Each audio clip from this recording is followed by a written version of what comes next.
Sangye chedan tsoki chanamla chanchu bhardu dani kyasu che dagi jinsu gibe sanamge dola pendira sangye lubara shu Sangye chedan tsoki chanamla chanchu bhardu dani kyasu che dagi jinsu gibe sanamge dola pendira sangye lubara shu Sangye chedan tsoki chanamla chanchu bhardu dani kyasu dagi jinsu gibe sanamge dola pendira sangye lubara shu Simjan tamje dewa dan devi gyuda Dembarai kyuruji dunganda dungan kyuda Tawarai kyuruji dungana mebe dewa dan Midawarai kyuruji ngere chadan dan dalaga tangyam Nembarai kyuruji apaden zavi lama rimboja Tagi chiwuru peme den shivla kare jimbogo nejasa Uzonto gengo do zando zora zashi puji juji mendo dan rira den shingi de gyamba de sangye shindo me demro Dokuna namda shindu chobra sho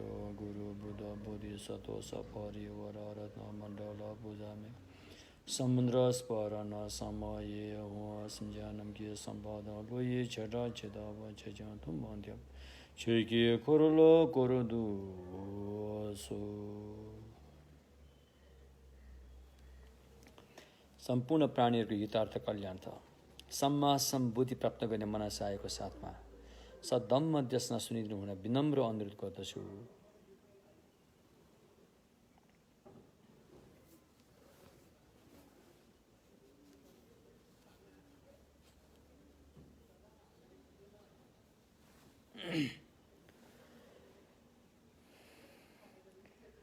Mahayana सूत्र अलङ्कारको धम्म देशना आज शुक्ल पक्षको दशमीको दिन परेको छ हरेक महिनाको शुक्ल पक्षको दशमीको दिन धेरै महत्त्वपूर्ण दिन मानिएको छ हिजो अष्टमी थियो र चन्द्रपात्र अनुसार नवमी छुटेको छ र सिधै अष्टमीपछि आज दशमीको तिथि भयो यो तिथि महत्त्वपूर्ण हुने कारण धेरै छन् त्यसमध्ये ओडियान आचार्य रे ओडियानका महान आचार्य गुरुपद्म सम्भवको जीवनीसँग सम्बन्ध भएको दिन पनि मानिन्छ ऐतिहासिक हिसाबले कुरा गर्नु पर्दाखेरि गुरुपद्म सम्भवको जन्म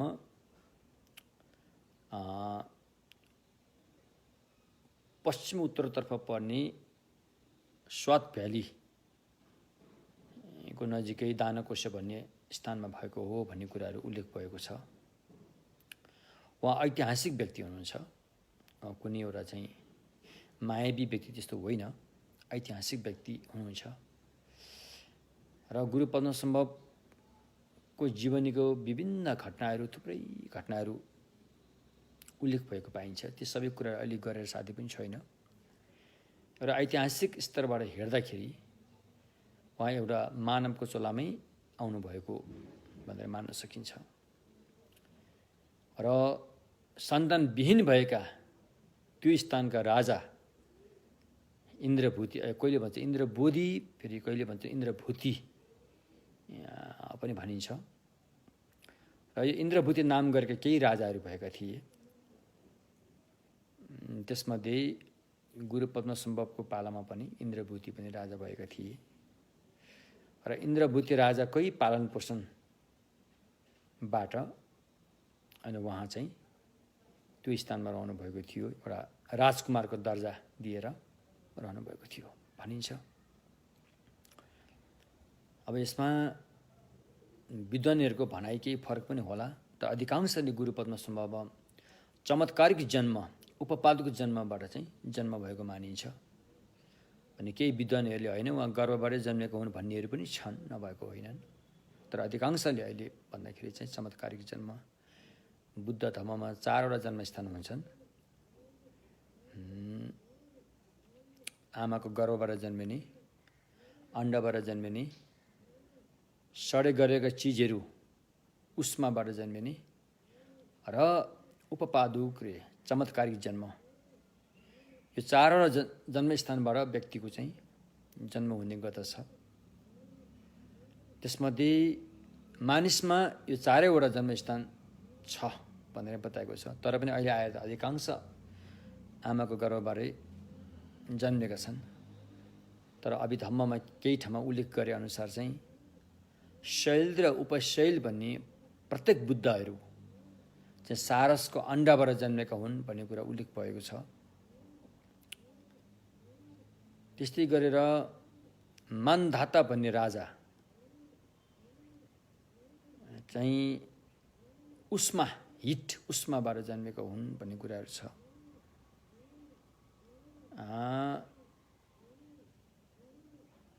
कतिपय ठाउँमा त अम्रपाली पनि त्यही हिसाबले जन्मेको, चमत्कारिक जन्मे भन्ने कुराहरू पनि उल्लेख गरेको छ।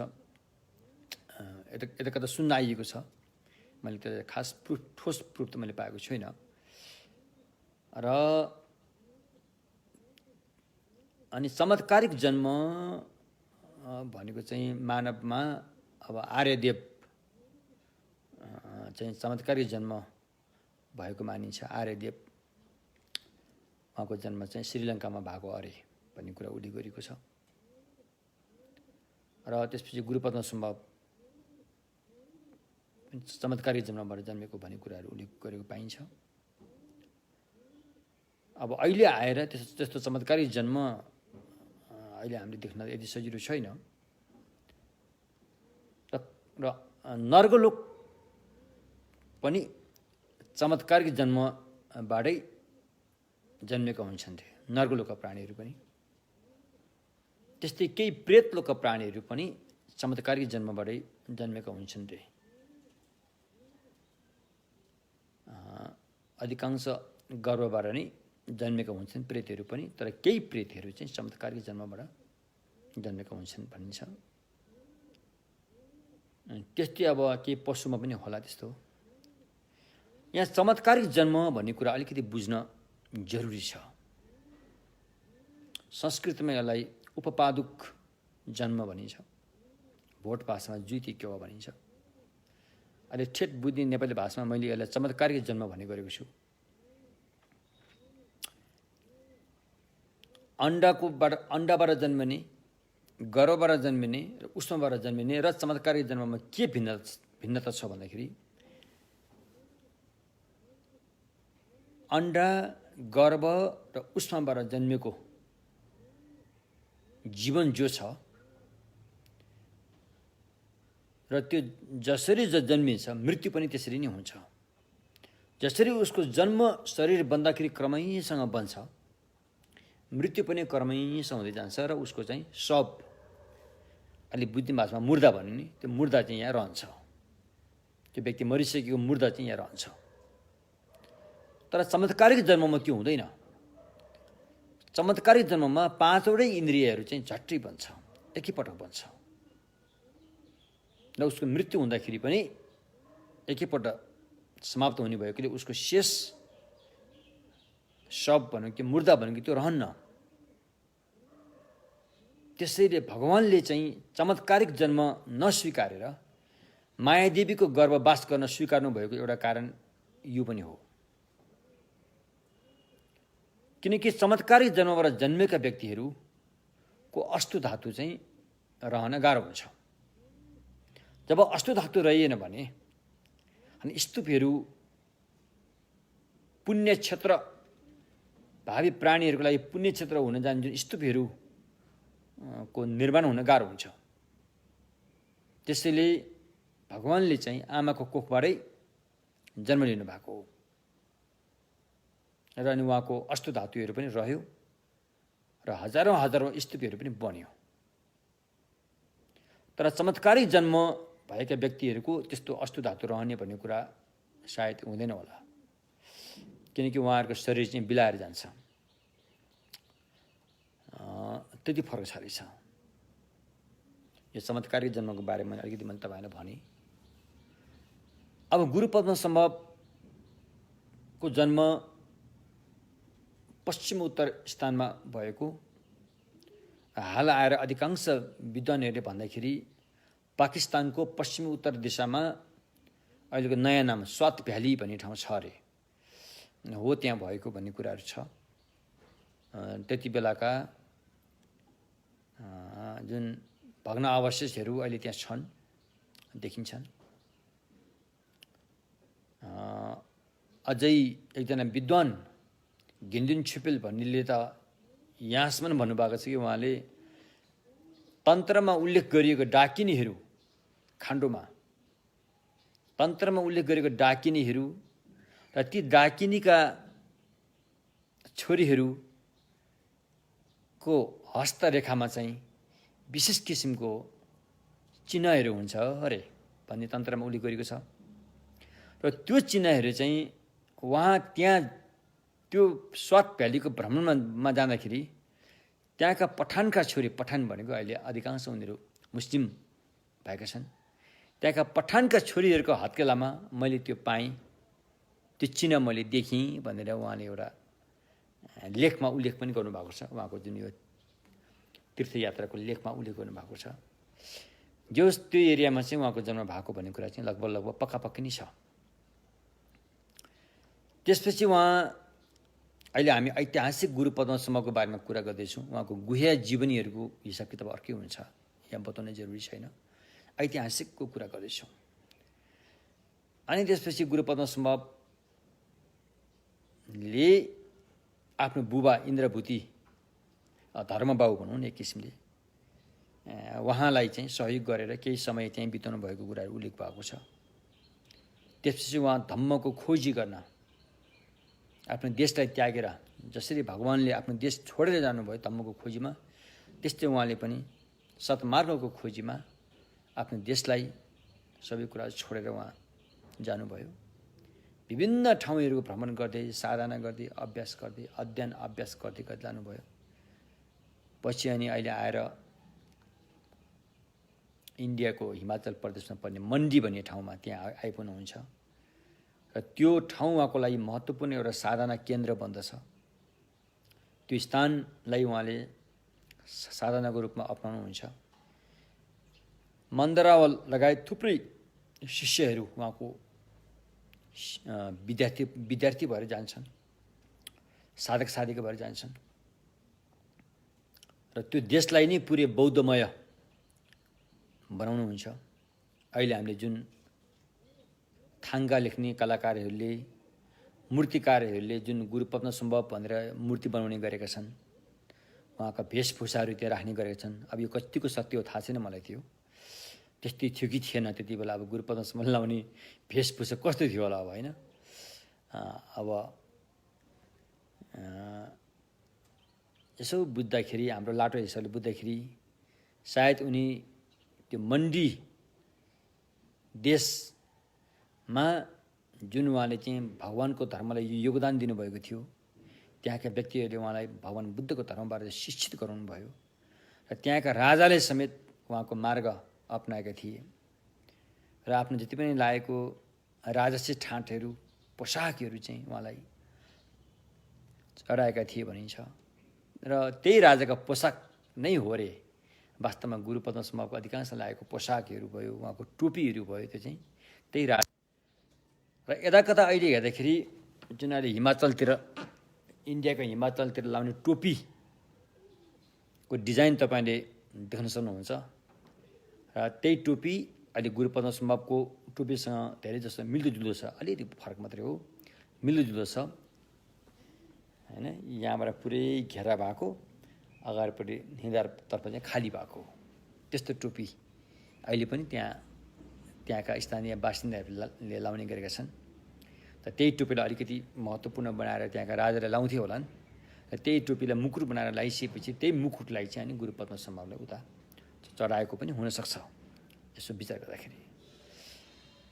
र उहाँले लाउने जो ड्रेसहरू छ त्यो त अधिकांश राजाले लाउने ड्रेसै भइहाल्यो, त्यो कुरा त स्पष्टै छ।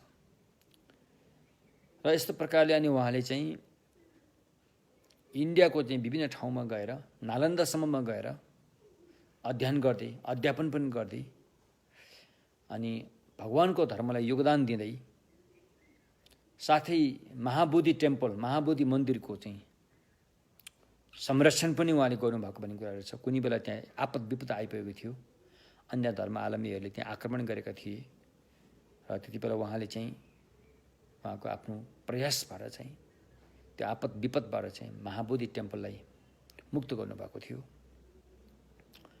देखि लिएर पछि उहाँ नेपाल आउनुभयो भनिन्छ। नेपालमा आएर उहाँले अहिले साधना गर्नुभएको महत्त्वपूर्ण ठाउँ चाहिँ फर्पिङ भयो। फर्पिङ एकदमै महत्त्वपूर्ण ठाउँ मानिन्छ। अरू ठाउँ पनि थुप्रै छन्, तर निर्विवाद रूपमा स्वीकार्ने ठाउँ चाहिँ फर्पिङ हो, उहाँको साधना केन्द्र। अब त्यहाँ उहाँले चाहिँ सम्यक हेरुक नाम गरेको बुद्धको चाहिँ साधना गर्नुभएको ठाउँ हो, जुन साधना गर्दाखेरि विभिन्न आपत्तिको सामना गर्नु पर्यो र ती आपद विपदलाई निस्तेज पार्नको लागि अनि वज्रकिलोको तन्त्रको साधनाको माध्यमबाट ती आपद विपदलाई निस्तेज पार्न उहाँ सफल हुनुभयो। जुन बेला उहाँको सहचरी शाक्य देवी, यहाँ हाम्रो नेपालकै छोरी पनि हुनुहुन्थ्यो सहचरी, उहाँकै शिष्य हुनुहुन्छ। उहाँको साथमा बसेर उहाँले चाहिँ साधना गर्नुभएको कुरा उल्लेख छ र उहाँले गुरु पद्मनाभको साधनामा निकै सहयोग दिनुभएको कुराहरू पनि उल्लेख छ। तर त्यो कुरा अधिकांश त्यति लेखिएको पाइँदैन। अधिकांश हिस्से छुइगाल र मन्तरावको नि चित्रहरू बढी लेखिएको पाइन्छ गुरु पद्मनाभसँग दायाँ बायाँ। वास्तवमा उहाँको साधनामा सबभन्दा ठुलो योगदान महामुद्रा सिद्धि प्राप्तिको लागि योगदान दिने चाहिँ यहाँका शाक्य देवीको चाहिँ ठुलो हात छ भन्ने कुराहरू छ। यसरी उहाँहरू दुईजना फर्पिङको गुफामा साधना गरेर अनि महामुद्रा सिद्धि भनौँ, एक किसिमले अब बोधिसत्वको उच्च कोटिको सिद्धि भनौँ कि एक किसिम तान्त्रिकबाट त्यो समयसम्म बुद्धत्व प्राप्त भएको अवस्था जस्तो पनि मान्न सकिन्छ त्यसलाई, त्यस्तो सिद्धि प्राप्त गर्नुभयो भन्ने कुराहरू उल्लेख गरिएको छ। त्यसपछि महान प्रकाण्ड धुरन्धर बौद्ध विद्वान नालन्दाका शान्त र चित्त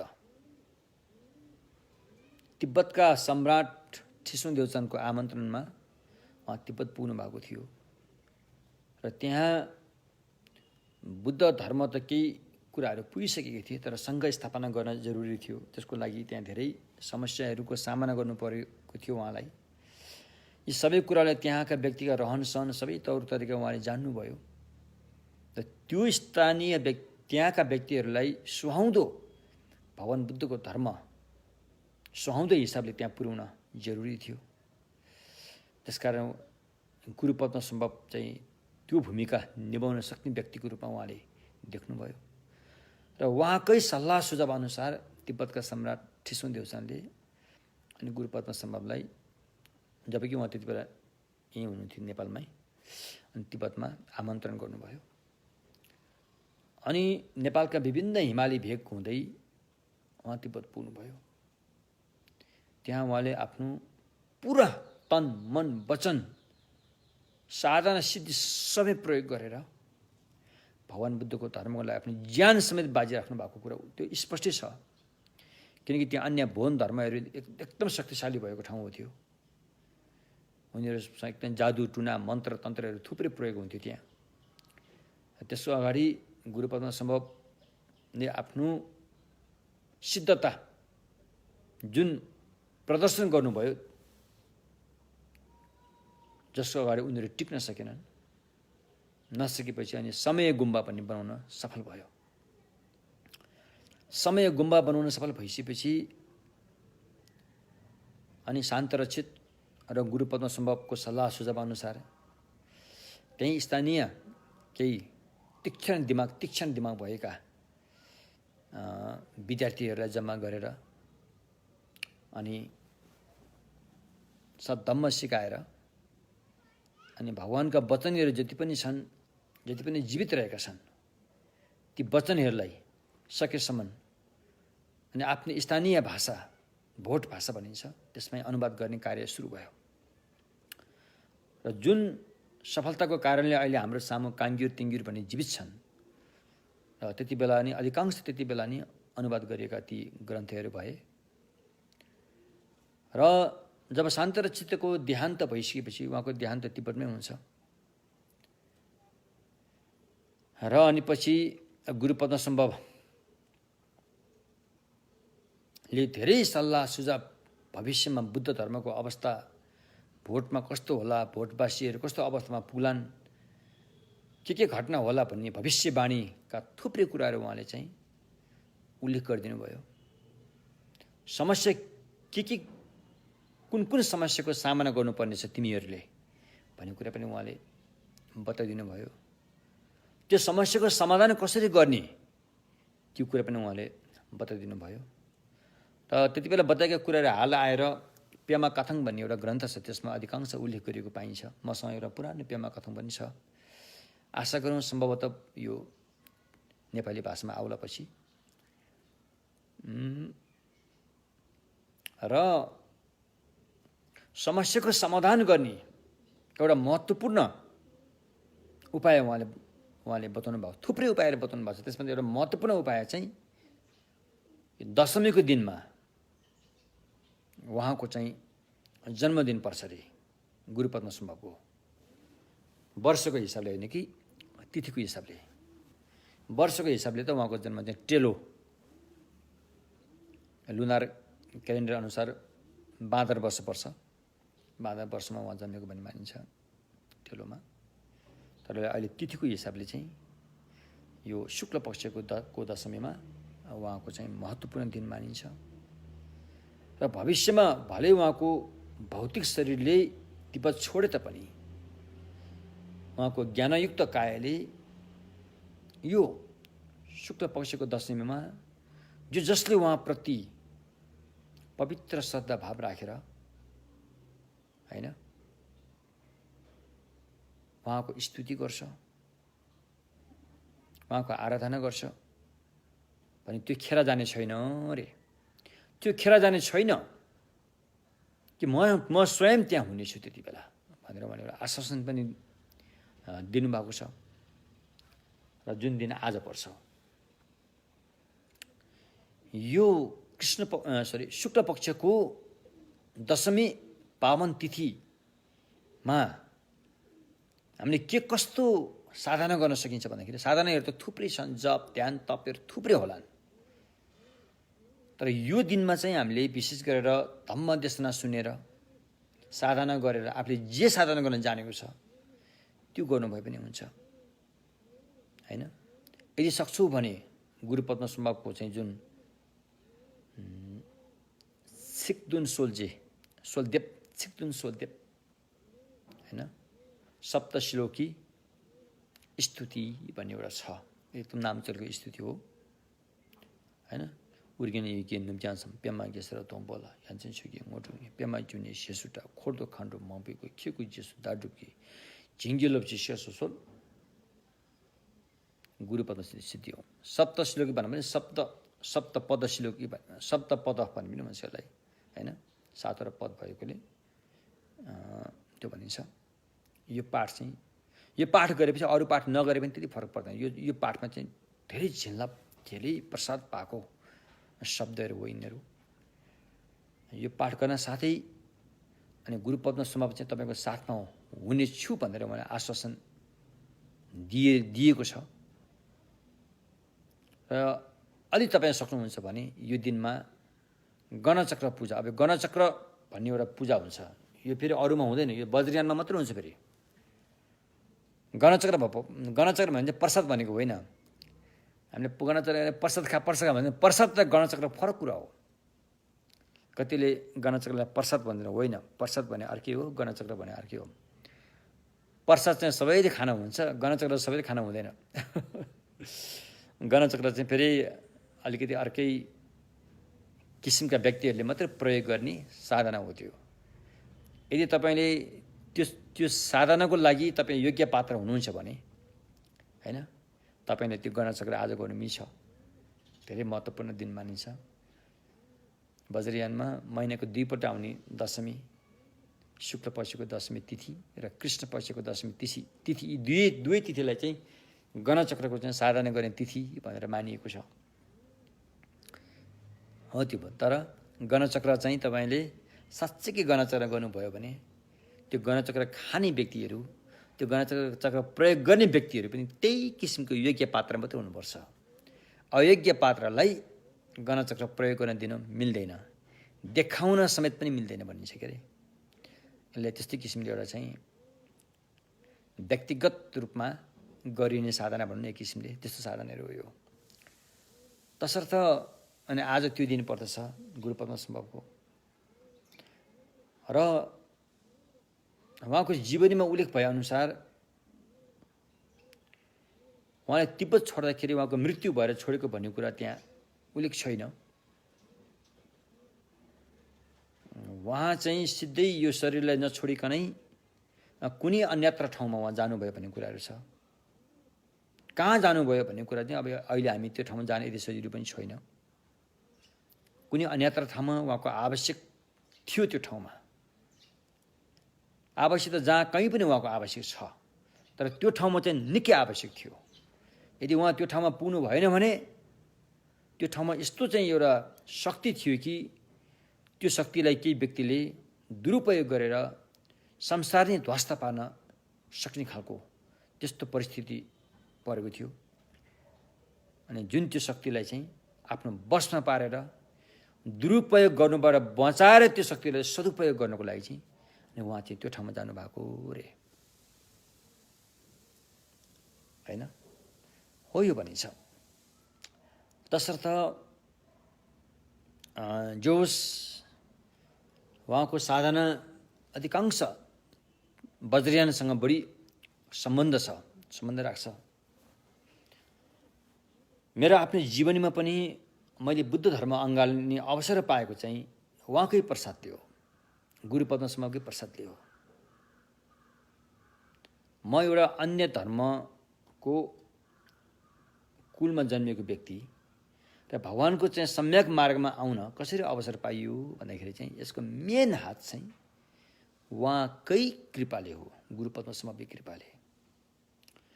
उहाँको लेख एउटा छ जसलाई हामीले भारदो थ्योटल भनिन्छ हैन, श्रुत मुक्ति अन्तराभव भन्ने एउटा ग्रन्थ छ। त्यो ग्रन्थको व्याख्यान जब मैले कल्याण मित्रहरूबाट मैले सुन्न पुगेँ, अहिले त्यो कल्याण मित्र जीवितै हुनुहुन्छ, नेपालको चाहिँ मकवानपुर जिल्लाको दामन भन्ने नजिकै त्यहाँ एउटा अहिलेको त्यहाँ रिखेश्वर भन्ने ठाउँ छ, भोट पासमा छिमिक झ्याङसुप भनिन्छ। त्यो ठाउँमा साधनारत भएर कयौँ वर्ष बिताउनु भएका त्यहाँ कल्याण मित्रहरू हुनुहुन्छ। उहाँहरूकै मुखार बिन्दबाट मैले त्यो सुन्ने अवसर पाएँ र कसरी कसरी मलाई चाहिँ भगवानप्रति बुद्धप्रति चाहिँ मेरो चित्त त्यसतर्फ झुक्यो। हुन त मैले जुन मेरो पुर्ख्यौली धर्मको बारेमा मैले त्यति अध्ययन गर्ने अवसर त पाएको त थिइनँ, तर यता आएर मेरो कर्मले मलाई यसतर्फ ल्यायो र त्यो थ्योटल भन्ने जुन श्रुतमुक्ति भन्ने ग्रन्थ छ त्यो अहिले नेपालीमा आइसकेको छ, हामीले अनुवाद गरिसकेका छौँ। धेरै महत्त्वपूर्ण ग्रन्थ हो र विशेष गरेर हिमाली भेगका बौद्ध धर्म आलम्बीले यो ग्रन्थलाई मान्छे मर्दा पर्दा बढी प्रयोगमा ल्याउँछन् हैन। यसमा चाहिँ मृत्यु क्षणमा के घटना हुन्छ र मृत्युपछि के हुन्छ भने यो दुईटा मूल बुन्दालाई मूल विषय बनाएर चाहिँ त्यसमा उल्लेख गरेको छ। मृत्यु भइरहेको बेलामा हामीलाई के कस्तो अनुभूति जागिरहेको हुन्छ र के कस्तो अनुभव आइरहेको हुन्छ र त्यस पुरै प्राण गइसकेपछि के हुन्छ त, के कस्तो अप्ठ्यारोको चाहिँ सामना गर्नुपर्छ र त्यसको समाधान के हो भन्ने कुरा चाहिँ त्यसमा उल्लेख गरेको छ। यस बारेमा मलाई एउटा कुरो याद आयो। एकजना शेर्पा, उहाँको नाम त मलाई याद भएन, उहाँ चाहिँ थेरवादको भन्ते बन्नुभएको रहेछ, माता तीर्थको बिहारमा बस्नु हुँदो रहेछ। अनि उहाँको शिष्य विद्यार्थी एकजना ब्राह्मण व्यक्ति फेरि थेरवादको भन्ते बन्नुभएको रहेछ। अनि कहाँबाट ती व्यक्ति र मेरो चाहिँ चिनापर्ची भयो। त्यो उहाँको शिष्य विद्यार्थी जो छन् उनीहरू मेरो चाहिँ चिनापर्ची हुन्छ। उनले के भन्यो भन्दाखेरि तपाईँलाई मैले पहिल्यै भेटेको हो भने त म त यता महानातिर पो लाग्थेँ होला, मैले त कति भगवानको धर्मको खोजी गरेँ, कहीँ पनि पाइनँ।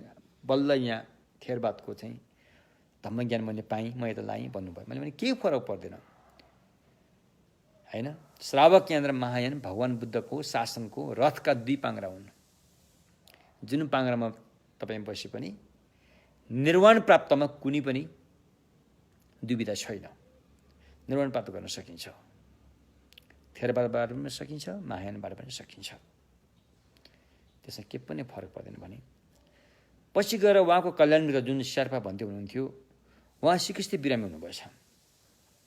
सिकिस्ती बिरामी हुनु भएपछि अब हाम्रो त यो महायानमा विशेष गरेर वज्रयानमा मान्छे धेरै बिरामी भयो भने त एउटा यही अहिले भारत थ्योटल भन्ने सुनाउने एउटा चलन छ होइन।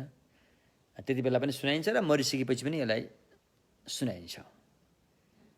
अब ती शेर्पा भन्थे पनि आफू शेर्पा भएको नाताले उहाँले आफ्नो पुर्ख्यौलीहरूले मर्दा पर्दा के गरेका के गर्थे देखेका थिए होलान्। थेरवादमा त यो सुनाउने चलन अलिकति छैन होला। सद्धम्म त सुनाइन्छ, तर यो अन्तराभाव जुन भारतको बारेमा अहिले थेरवादमा त्यति चलन छैन यो सुनाउने। अनि उहाँले भन्नुहुन्थ्यो अरे, ओहो म त मेरो घरमा भाव हो भने म त भारत सुन्न पाउँथेँ होला, अन्तराभावको व्याख्यान सुन्न पाउँथेँ होला। यहाँ त मैले पाइनँ। यस्तो सुनाउने कोही छ भने लौ न बोलाइदेऊ भनेर चाहिँ भन्नुभयो अरे उहाँले। तर दुर्भाग्य म त्यो बेला के कारणले हो म त्यहाँ जान सकिनँ। उहाँको चाहिँ मलाई फोन चाहिँ आएको थियो, यो सुनाइदिनु पऱ्यो भनेर फोन चाहिँ आएको थियो। त्यसकारण म बुद्ध धर्ममा लागेको होइन, मेरो लागि ठुलो कृपा प्रसाद भनौँ कि अधिष्ठान भनौँ कि यो चाहिँ गुरु पद्मसम्भव हुनुहुन्छ। त्यसकारण गुरु पद्मसम्भवको ज्ञान मसम्म पुर्याउने भूमिका भर्खर सुरुमा है। यो चाहिँ अहिले जुन मैले कल्याण मित्र जुन छिमी जाङचुक रिगिसमा हुनुहुन्छ, उहाँको नाम लामा रिगजिन भनिन्छ, उहाँको माध्यमबाट मैले सुनेको हो। त्यसपछि अर्का मेरा धम्मगुरु उहाँ चाहिँ हाम्रो तामाङ समुदायबाट हुनुहुन्छ, उहाँको थर धोङ हो। उहाँको शुभ नाम चाहिँ पाजियोर भनिन्छ। उहाँबाट चाहिँ मैले सुरुमा कख सिक्ने अवसर पाएँ, यो सम्बोटा लिपिको। उहाँ मेरा चाहिँ दोस्रो गुरु हुनुहुन्छ। उहाँहरूबाट मैले अलिकति जुन यो बुद्ध धर्मको बारेमा केही पूर्वाधारहरू र सम्बोटा लिपिहरू पठन पाठन गर्ने अवसर पाएँ। अहिले एकजना गुरु त जीवित हुनुहुन्छ, एकजना चाहिँ अब हाम्रो सामान्य हुनुहुन्न, उहाँ विदेश हुनुभएको छ। त्यसपछि गएर म यसै धर्मको खोजी गर्दै गर्दै अर्को एकजना महान कल्याण मित्रसँग मेरो भेट हुन्छ। उहाँ परम पूजनीय दलाई लामाको पनि गुरु हुनुहुन्छ र अन्य महान गुरुहरूको पनि गुरु हुनुहुन्छ। उहाँको नाम चोग्ये ठिचिन भनिन्छ। उहाँले भगवान बुद्धको धर्ममा ठुलो योगदान दिनुभएको म तपाईँलाई अहिले भन्न चाहन्छु। परम पूजनीय चोग्ये ठिचिन कल्याण मित्र, उहाँले भगवान बुद्धको धर्मको योगदान दिएको कहाँ भन्दाखेरि बुद्ध जन्मेको जन्मस्थल लुम्बिनीमा। बुझ्नुभयो नि के? आज कोही व्यक्ति चाहे त्यो विद्वान होस्, चाहे त्यो ठुलो गुरुको पदमा बसेको होस्, चाहे त्यो ठुलो नेता नै किन नहोस्, यदि जो कोहीले पनि बुद्ध जन्मिएको चाहिँ अब अहिलेको लुम्बिनी जो छ त्यो त्यहाँ नभएर इन्डियाको भूमिमा छ भनेर भन्छ भने उहाँ गुरुको मतलाई आक्रमण गरेको हुनेछ।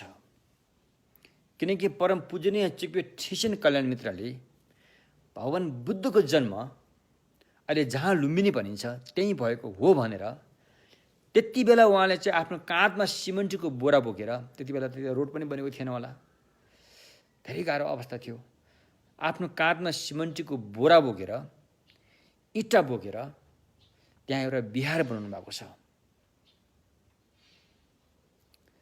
जहाँ लुम्बिनीको मायादेवीको मन्दिर नजिकै छ। त्यो उहाँको अरूले जेसुकै भनोस् त्यस्तो अप्ठ्यारो बेलामा उहाँले जुन मेहनत खर्चेर त्यो बनाएर चाहिँ अनि त्यहाँ भिक्षुहरूलाई चाहिँ भिक्षुणीहरूलाई चाहिँ 3 वर्ष गुफावास राख्ने, साधना गर्ने, अध्ययन गराउने, साधना गर्ने जुन काम जिम्मा लिएर उहाँको तन मन वचन समर्पित भएर उहाँ लाग्नुभयो, त्यस्ता कल्याण मित्रका भौतिक शरीर अहिले हाम्रो सामान्य नहोला, उहाँको त्यो शुभ कार्य अनन्त कालसम्म रहि नै रहनेछ। उहाँको जुन त्यो कृति, भगवान बुद्धको शासनलाई दिएको योगदान, त्यो रहि नै रहनेछ। र मेरो भेट उहाँसँग हुन्छ बौद्धमा।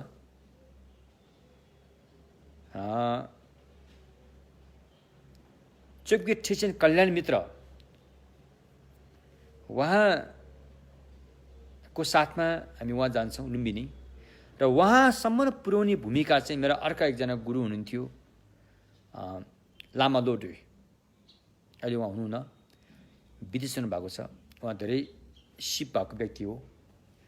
अधिकांश हाम्रो भिक्षुको लुगाहरू सिलाउने, भगवान बुद्धको वस्त्र सिलाउने कामहरूमा उहाँ खुब सिपालु हुनुहुन्थ्यो। सिलाइ बुनेको काममा एकदमै सिपालु हुनुहुन्थ्यो। उहाँको माध्यमबाट म त्यहाँसम्म पुग्न सफल भएँ। र त्यसपछि गएर उहाँ गुरुको साथमा हामी लुम्बिनी पुग्छौँ। उहाँले बनाएको त्यो महान बौद्ध विहार छ त्यहाँ, धर्मराजीका बौद्ध विहार। अनि त्यहाँ मैले केही पुण्य कमाउने अवसर पनि पाएँ कि त्यहाँ चाहिँ त्यो गुम्बामा रङ लगाउनु पर्ने थियो। रङ लगाउने कामहरू गर्ने अवसर पाइयो। र परम पूजनीय कल्याण मित्र चोग्गे ठिचेनले चाहिँ तिमी यहीँ बस्छ भनेर उहाँले आज्ञा पनि भएको थियो। तर के हो अब त्यो आफ्नो कर्मको खेल हो है। त्यस्ता महान गुरुसँग के कारणले हो म त्यहाँ बस्न सकिनँ र म चाहिँ इन्डिया जान्छु भनेर भने। अनि परम पूजनीय गुरुवर्गकै सहयोगबाट सारा भिक्षुको वस्त्रहरू प्राप्त भयो। र त्यसपछि अनि हामी त्यहाँबाट काशी गयौँ। काशी गएपछि त्यसपछि हामी देहरादुन जान्छौँ।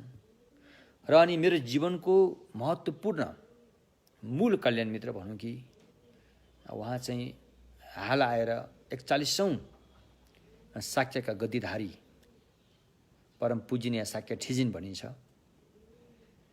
उहाँलाई चाहिँ अहिले जिउँदो गुरु पद्मसम्भवको जीवित व्यक्तिको रूपमा पनि लिइन्छ। यो म उहाँको चेला भएको नाताले मात्रै भनेको होइन। धेरै भविष्यवाणीहरूले चाहिँ पुष्टि गरिएको छ। र उहाँको दीर्घायु प्रार्थनामा पनि छ, रिक्सुम पेमे थुके हलम्ने, पेमे थुके भन्नेको हिसाबले पनि गुरु पद्मसम्भवकै एउटा चित्तबाट प्राणीको हितको लागि चाहिँ जन्म लिनु भएको भन्ने कुराहरू छ। र ती कल्याण मित्र हाल उहाँको निवास देहरादुनमा छ। उहाँकै छत्र छायामा रहेर मैले यो गुरु पद्मसम्भवको वज्रयानसँग सम्बन्धित वज्र किलोको अध्ययन साधना गर्ने अवसर पाएँ।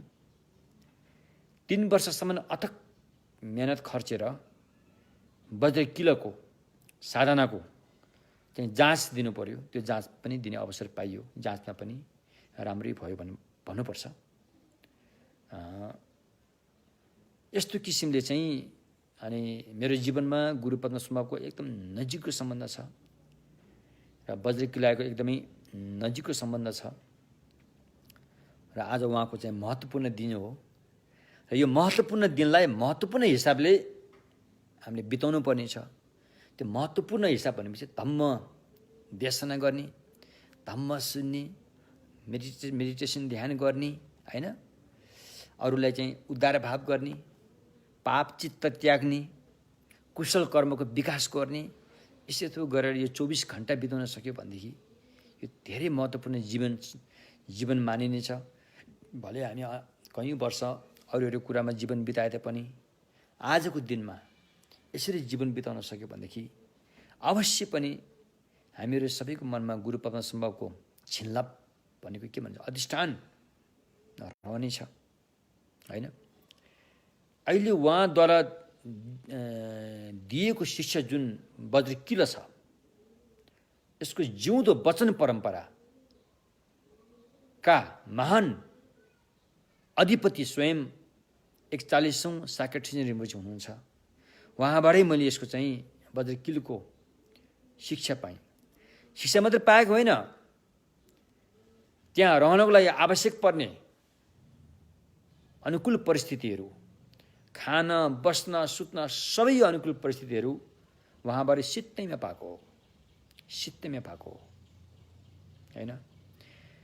त्यसकारण यी ज्ञानहरू पनि हामीले उहाँबाट सित्तै पाइयो। अब यो ज्ञान हामीले अरूले दिँदाखेरि पनि हामी सित्तै दिने हो। यसको बदलामा हामीले कुनै पनि कुराहरू लिन उचित हुने छैन। जब हामीले उताबाट लिँदाखेरि केही पैसा दिएर लिएको भए पो अनि दिँदाखेरि पनि केही पैसा दिएर दिनु पर्ने कुरा हो। त्यसकारण मैले जति पनि यहाँ धर्म प्रवचन र साथमा हामीले जुन किताब अनुवाद गर्ने कार्यहरू गर्छौँ, यो हामीले चाहिँ कुनै पनि पैसा लिए बिना नै गर्ने गरेका छौँ। अब छाप्ने टाइप गर्नेहरू त अब त्यो हाम्रो हातमा छैन, अरूले गराउनु पर्ने भएकोले त्यो त अब पेपरहरू किन्दाखेरि छाप्ने एडिट गर्नेहरूलाई पैसा दिनु परिहाल्यो, त्यो अर्को कुरा हो। तर हामीले म र मेरा धम्ममित्र अर्का एकजना हुनुहुन्छ श्री गुहेश्वरी राज मानन्दर, उहाँले त अनुवाद कार्य मात्रै होइन कि उहाँले त सित्तैमा कति किताब छापेर दिनुभयो, धर्मदान गर्नु, त्यो त लेखाजोखा के पनि छैन, कति हो कति हो त्यसो गर्नुभएको छ। उहाँ र उहाँको परिवारले उहाँलाई चाहिँ सपोर्ट गर्नुभएको छ, ठुलो कुरा हो। उहाँ पढाइको हिसाबले उहाँ सिभिल इन्जिनियर हुनुहुन्छ हो, त्यो अहिले पनि उहाँ हुनुहुन्छ। अहिले पनि यो कार्यमा उहाँ भलै 80 नागे तापनि उहाँको काम गर्नमा हामीले उहाँलाई भेट्न सक्दैनौँ। अब हामी जस्तो अलिकति उहाँको हिसाबले अलि उमेर सानो भनौँ न, 2 घन्टा निरन्तर कलम चलाउनु पनि गाह्रो भइसक्यो, थाकिहाल्छ के अरे। उहाँ त 3, 4, 5 घन्टासम्म पनि कलम चलाएको चलै गरेर उहाँले चाहिँ लेख्न सक्नुहुन्छ। त्यस्तो साहस, त्यस्तो आँट भएको व्यक्ति हुनुहुन्छ श्री गुहेश्वरी राज मानन्दर। हामी उहाँलाई प्रार्थना पनि गर्छौँ, उहाँको दीर्घायु सुस्वास्थ्य होस् भनी। र यस्तो किसिमले अनि मैले यो बज्रकिलोको बारेमा र सम्यक हेरुकाको बारेमा सारा शिक्षा दिशा चाहिँ परम पूजनीय कल्याण मित्र साक्य ठिचेनबाट प्राप्त गरेको हुँ। र विशेष गरेर बज्रकिलाय यो 2 भागमा छ। अब यसलाई भोट भाषामा भनिन्छ त्योले झ्याउँसु डुपा मेले डाकेटलवा भन्ने कुरा छ। पूर्व खण्डमा चाहिँ बुद्धत्व कसरी प्राप्त गर्ने भन्ने कुराहरूमा रहेको छ त्यो साधना, र तल्लो खण्डमा चाहिँ नराम्रो तत्त्वहरूलाई कसरी हटाउने, निस्तेज पार्ने भन्ने त्यो कुराहरू उल्लेख गरिएको छ बज्रकिलायमा। यो बज्रकिलायको जुन मेन त्यसको चाहिँ जुन दीक्षा छ, यो चाहिँ सिद्धि गुरु पद्मसम्मबाट आएको हो। कुनै बेला यी शाक्य गुरुहरूका चाहिँ पुर्ख्यौली उहाँका गुरु पद्मसम्मको आफ्नै शिष्य थिए, जसको उहाँको नाम नागेन्द्र रक्षित भनिन्छ। खोन्लुई उहाँको सुवा नागेन्द्र रक्षित भनिन्छ। र स्वयं गुरु पद्मसम्मबाट उहाँले यो शिक्षा सिद्धि प्राप्त गर्नुभएको थियो। र त्यो धारावाहिक रूपमा खोन वंशले यसलाई अपनाउँदै आयो। यो कुरा पछिका महान कल्याण मित्र धेरै गुरुहरूलाई जानकारी भयो हैन। ती कल्याण मित्रहरू अब अहिले त हाम्रो सामु हुनुहुन्न, परम पूजनीय पेमन्दर गुरुमुछी। उहाँले यो कुरा जानकारी भएर अनि परम पूजनीय साक्य ठिचेन कल्याण मित्रलाई आफ्नो मठ गुम्बा दक्षिण भारतको मैसूरमा आमन्त्रण गर्नुभयो र उहाँले र आफ्नो शिष्यहरूको साथमा लिएर सारा यी ज्ञानीहरू चाहिँ उहाँले लिनुभयो भन्ने कुरा पनि सुन्न आएको छ। देखि लिएर अहिले उहाँ चाहिँ सबैको साझा कल्याण मित्रको रूपमा रहनु भएको छ। यो शाक्य परम्परामा मात्रै नभएर काग्यू परम्परा र गिरुक परम्परा अनि निङ्मा परम्परा सबैले उहाँबाट चाहिँ अभिषेक शिक्षा लिने गरेका छन्। त्यसकारण हाम्रो नेपालको मौलिक वज्रयानको मौलिक एउटा चाहिँ महत्त्वपूर्ण साधना भनेको चाहिँ बज्रकिलाय हो। अर्को मौलिक साधना भनेको चाहिँ वज्रयोगिनी हो। अर्का नेपालका महान उहाँ त झन् नेपाली नै हो फेरि, होइन, वागीश्वरी कृति, जसले हाम्रो भोट पासमा फामथिङपा भनिन्छ। उहाँको 4 दाजुभाइ थिए, त्यसमध्ये 2 दाजुभाइले नारोपा सिद्ध आचार्यलाई 12 वर्षसम्म सेवा गरेर यो ज्ञान हासिल गर्न सफल भएका थिए, जुन ज्ञान नारोपाले न त भारतका अन्य विद्यार्थीलाई नै दिएका थिए, न त आफ्नो तन मन वचन प्राणी बाजी राखेर धर्मको लागि समर्पित भएर लाग्ने महान अनुवादक मार्पा कल्याण मित्रलाई नै दिएका थिए। यो ज्ञान त मात्र उहाँले चाहिँ नेपालका वागीश्वर कृतिलाई मात्रै दिनुभएको रहेछ, वज्रयोगिनीको, जो व्यक्तिहरू फर्पिङमा रहेका थिए। र अहिले हाल आएर उहाँहरू बस्ने ठाउँमा त्यहाँ फर्पिङ वज्रयोगिनीको एउटा सानो मन्दिर पनि त्यहाँ छ, त्यो भव्य मन्दिर छ त्यो। त्यसकारण वज्रकिलाया र वज्रयोगिनी यो 2टा साधना चाहिँ एकदमै नेपालको चाहिँ मौलिक साधनाहरूमा पर्छ, होइन, हो त्यो मैले बुझेको चाहिँ त्यो हो। त्यसकारण वज्रकिलायामा चाहिँ गुरु पद्मसम्मको ठुलो हात छ, यसको चाहिँ अधिपति भनौँ कि होइन, त्यो ठुलो उसको रूपमा लिइन्छ। र यो वचन परम्पराबाट आएको शुद्ध परम्परा चाहिँ, त्यसबाट मैले यो शिक्षा पाउने अवसर पाएको छु। हुनसक्छ मैले पूर्वजन्ममा केही राम्रो काम अवश्य पनि गरेको थिएँ होला, यो जीवनमा त्यति गर्न सकेको त छैन, तर पूर्वजन्ममा केही राम्रो अवसर, कुनै पनि काम राम्रो, केही न केही राम्रो त होला, किनभने यो त बिन कारण के पत्ते तक हिल्थे नै भनेको हिसाब गरियो भने त केही न केही राम्रो काम नभइकन यस्ता महान व्यक्तिहरूसँग भेट हुन त गाह्रै हुन्छ। तसर्थ यो सारा देन चाहिँ, सुरुवातको देन चाहिँ गुरु पद्मसम्ममा जान्छ। मलाई विश्वास छ म भविष्यमा, अहिले मेरो केही काममा म व्यस्त छु, यो काम सक्न साथै तुरुन्तै उहाँको यो पेमा कथाङ भन्ने एउटा पुरानो पेमा कथाङ मेरो हात परेको छ। दोर्जे खान्डो उहाँ मनाङको एकजना व्यक्ति हुनुहुन्छ, दोर्जे खान्डो, उहाँको घरमा रहेछ र उहाँले चाहिँ खेम्पोला तिमी यो लिएर गएर यसलाई चाहिँ राख, यसलाई प्रयोग गर, अरूलाई पनि बताऊ भनेर उहाँले भन्नुभयो। उहाँबाट म यो पाएको छु। यो पुरानो पेमा कथाङ रहेछ, एकदम ठुलो छ। यसलाई चाहिँ हामीले निकट भविष्यमा नेपाली भाषामा ल्याउने कोसिस गर्नेछौँ। हस् त यति भन्दै अनि आजको हामी मूल विषयमा जाम, होइन।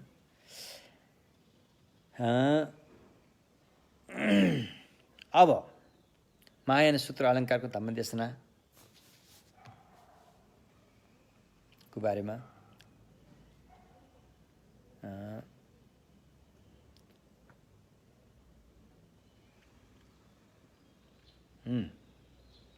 अब हिजो हामीले के कुरा गरेको थियौँ भने, अब महायान सूत्र अलङ्कारले अभ्यास कसरी गराउँछ त भन्दाखेरि, यसमा अभ्यास गर्दाखेरि चाहिँ अनि त्याग्नुपर्ने 3टा कुरा छन् भन्ने कुरा हामीले हिजो प्रष्टसँग भन्यौँ है। त्याग्नुपर्ने 3टा कुरा, बोधिसत्व मार्गमा लागेपछि बोधिसत्वले, होइन, असङ्ख्य 3 कल्पसम्म साधनामा लाग्छ। हाम्रो लागि असङ्ख्य 3 कल्प हो, उहाँहरूको लागि त त्यसलाई एक क्षण पनि हुनसक्छ। उहाँहरूमा यस्तो अवस्थामा पुगेको हुन्छन् कि आर्य बोधिसत्वहरू कल्पलाई एक क्षणमा बदल्न सक्छन्, एक क्षणलाई कल्पसम्म पनि पुर्याउन सक्छन् भन्ने कुराहरू उल्लेख गरेको छ। त्यसकारण हामी जस्तो सामान्य व्यक्तिको लागि त्यस असङ्ख्य 3 कल्प लामो समय लागे तापनि ती आर्य बोधिसत्वको हेराइमा उहाँहरूको लागि खासै लामो समय होइन, होइन, लामो समय होइन। जसरी तपाईँ खुसी भएको खुसियालीको अवधि तपाईँको लागि त्यो छोटो समय हुन्छ, होइन।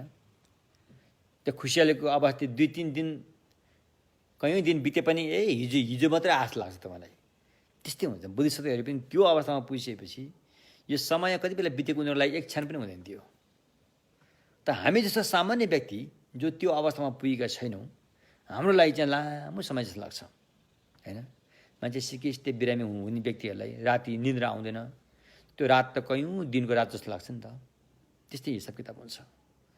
तसर्थ असङ्ख्य 3 कल्पको हिसाबले हामी जस्तो सामान्य व्यक्तिको हेराइको हिसाबले असङ्ख्य 3 कल्पमा उनीहरूले कुन कुन मार्गमा अभ्यास गर्छ भन्दाखेरि पहिलो असङ्ख्य 1 कल्प नै सम्भार मार्ग र प्रयोग मार्गलाई पार गर्न लाग्छ। पहिलो 1 असङ्ख्य कल्पबाट उहाँले सम्भार मार्ग र प्रयोग मार्गको साधनामा लाग्नुहुन्छ हैन। त्यो पनि हाम्रो जस्तो आज गर्यो भोलि सुस्त भयो, पर्सि गर्यो निकोसी आलस्य यसरी होइन। खुइजोर त ताकजोर रे हेर्नुहोस् है। भोट भाषामा खुइपिएको निजोरवा ताक्तुजोरवा। उहाँले दुईटा प्रयोगलाई अपनाएर साधनामा जुट्नु भएको हुन्छ। खुइजोर एउटा चाहिँ श्रद्धा भक्तिका साथमा, त्यसमा कुनै खोट हुँदैन, छलकपट हुँदैन, देखाउने मुख एउटा भन्ने हुँदैन, त्यसमा भित्रको अर्कै भन्ने कुरा रहेन हैन। श्रद्धा सहित भन्नाले सिसाको बोतललाई राम्रोसँग धोएपछि बाहिरै देखिने भित्रै देखिने हुन्छ। त्यहाँ दुध हाले पनि सेतै देखिन्छ, अरू जुन हाले त्यही देखिन्छ त्यहाँ। त्यस्तै जब हामीसँग श्रद्धा इन्द्रिय छ भने त्यहाँ छलकपट हुन्न। त्यसैले मैले अहिले नेपाली भाषामा श्रद्धालाई विश्वास भन्ने गरेको छु। जब हामी विश्वास गर्छौँ, विश्वास गरेको ठाउँमा हाम्रो छलकपट हुँदैन। अब त्यो ठाउँले अब हामीलाई विश्वासघात पनि गर्न सक्ला, त्यो अर्को कुरा हो। तर जब हामीले त्यो विश्वास गर्छौँ त्यहाँ हामीले छल गर्न मिल्दैन, किनकि हामीले त्यो विश्वास गरिसक्यो। त्यसकारण विश्वासलाई साथमा लिएर उहाँले जब अभ्यास गर्नुहुन्छ त्यसलाई चाहिँ खुइजोर भनिन्छ। अभ्यास गर्नुहुन्छ त्यो पनि तत्परताका साथ, आलस्य हटाएर तत्परताका साथ। त्यो कसरी? जसरी एउटा कपाल भएको व्यक्तिको टाउकोमा पेट्रोल खनालेर आगो लगाइदियो भने त्यो व्यक्ति सबै काम छोडेर, खाना खाने काम धेरै छोडेर त्यो आगो निमुनतर्फ तत्परताका साथ लाग्छ। त्यस्तै यी महान बुद्धिशक्तिहरू पनि धम्म साधनामा त्यो आगो निमुने काम भन्दा पनि बढी तत्परताका साथ लागेको हुन्छन्। यसलाई भनिन्छ खुइजोर हैन। ताकजोर भनेको चाहिँ त्यो लागेकोलाई उनीहरूलाई फेरि त्यसलाई निरन्तरता दिन्छन्। फेरि बिचमा रोकिँदैन।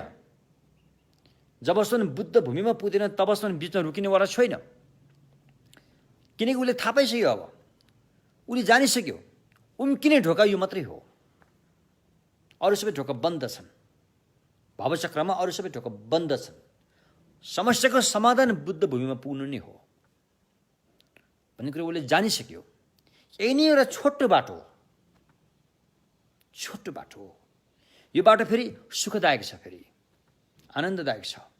यसमा पीडा छैन, समस्या छैन। सुगत भगवानले देखाएकोले यो बाटो पनि सुखदायक छ। भगवान पनि यही सुखदायक बाटोबाट गत भयो कि सुगत हुनुभयो। हामी पनि यही बाटो गयो भने हामी पनि सुगत हुन सक्छौँ। तसर्थ यो बाटो सुखदायक छ। यो एउटा मात्रै बाटो हो, अरू सबै ढोका बन्द छ, दैलो बन्द छ। अर्को एउटा बाटो छ, त्यो त्यहाँ संसारमा जाने बाटो हो। त्यो दर्दनाक छ, त्यो दुःखदायक छ, त्यो दूर यात्रा छ, त्यो अनन्त छ, त्यो खतरा छ भन्ने कुरा बुद्धिशक्तिले जान्दछ। र उसले श्रद्धा सहित तत्परताका साथ निरन्तरता दिएर यो साधना गर्छ। किन भन्दाखेरि चाहिँ जीवन छोटो छ,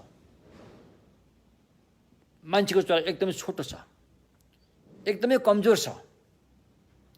यही एउटा अवसर मात्रै हो, उम्किने अवसर, भवसञ्चारबाट उम्किने अवसर त मान्छेको चलामा मात्रै हो, जुन अहिले हामीले पाएका छौँ।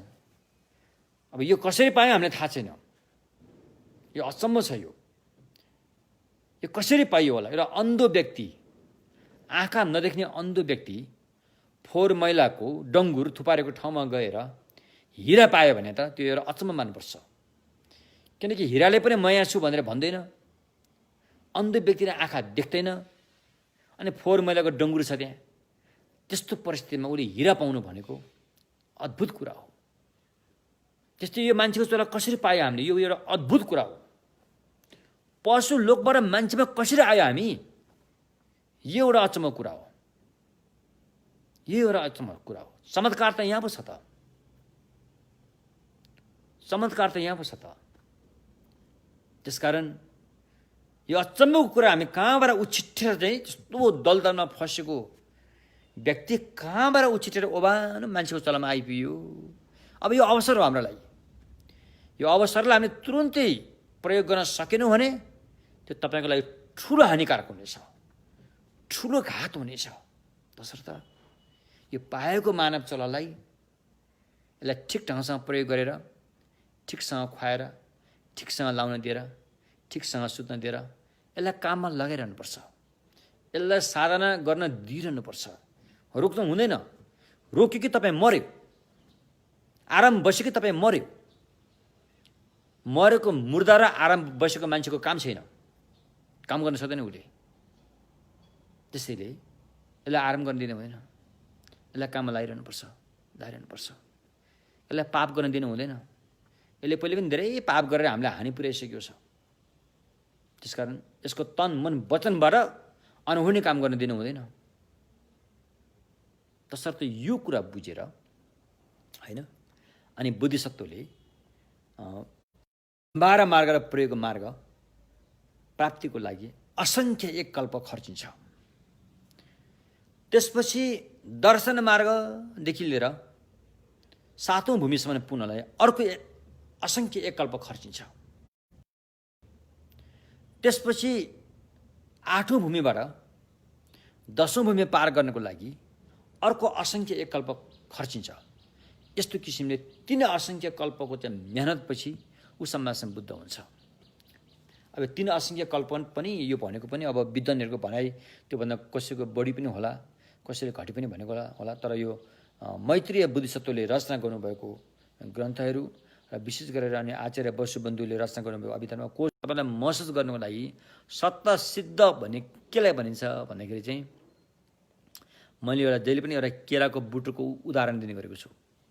तपाईँ केराको बुटोको टुप्पोको भाग काट्नुहोस्, फेदको भाग पनि काट्नुहोस् र बीचको गिडको भाग राख्नुहोस् र त्यो गिडको भागलाई तपाईँले हेर्नुहोस् त, यो भित्र केही छ भन्ने एउटा आउँछ नि मनमा, केही ठोस केही चिज होला, यसको गुदी केही ठोस गुदी होला भन्ने आउँछ नि।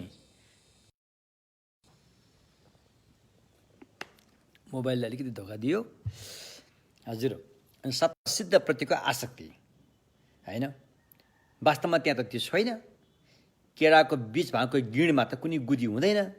पत्र तान्यो सबै बोक्रा तान्ने गएपछि आखिरमा केही पनि छैन। नभए तापनि हाम्रो अविद्याले त्यहाँ केही त छ, केही हुनै पर्छ भनेर पकड्छ नि। हो त्यसलाई भन्छ सत्ता सिद्ध प्रतिको आसक्ति।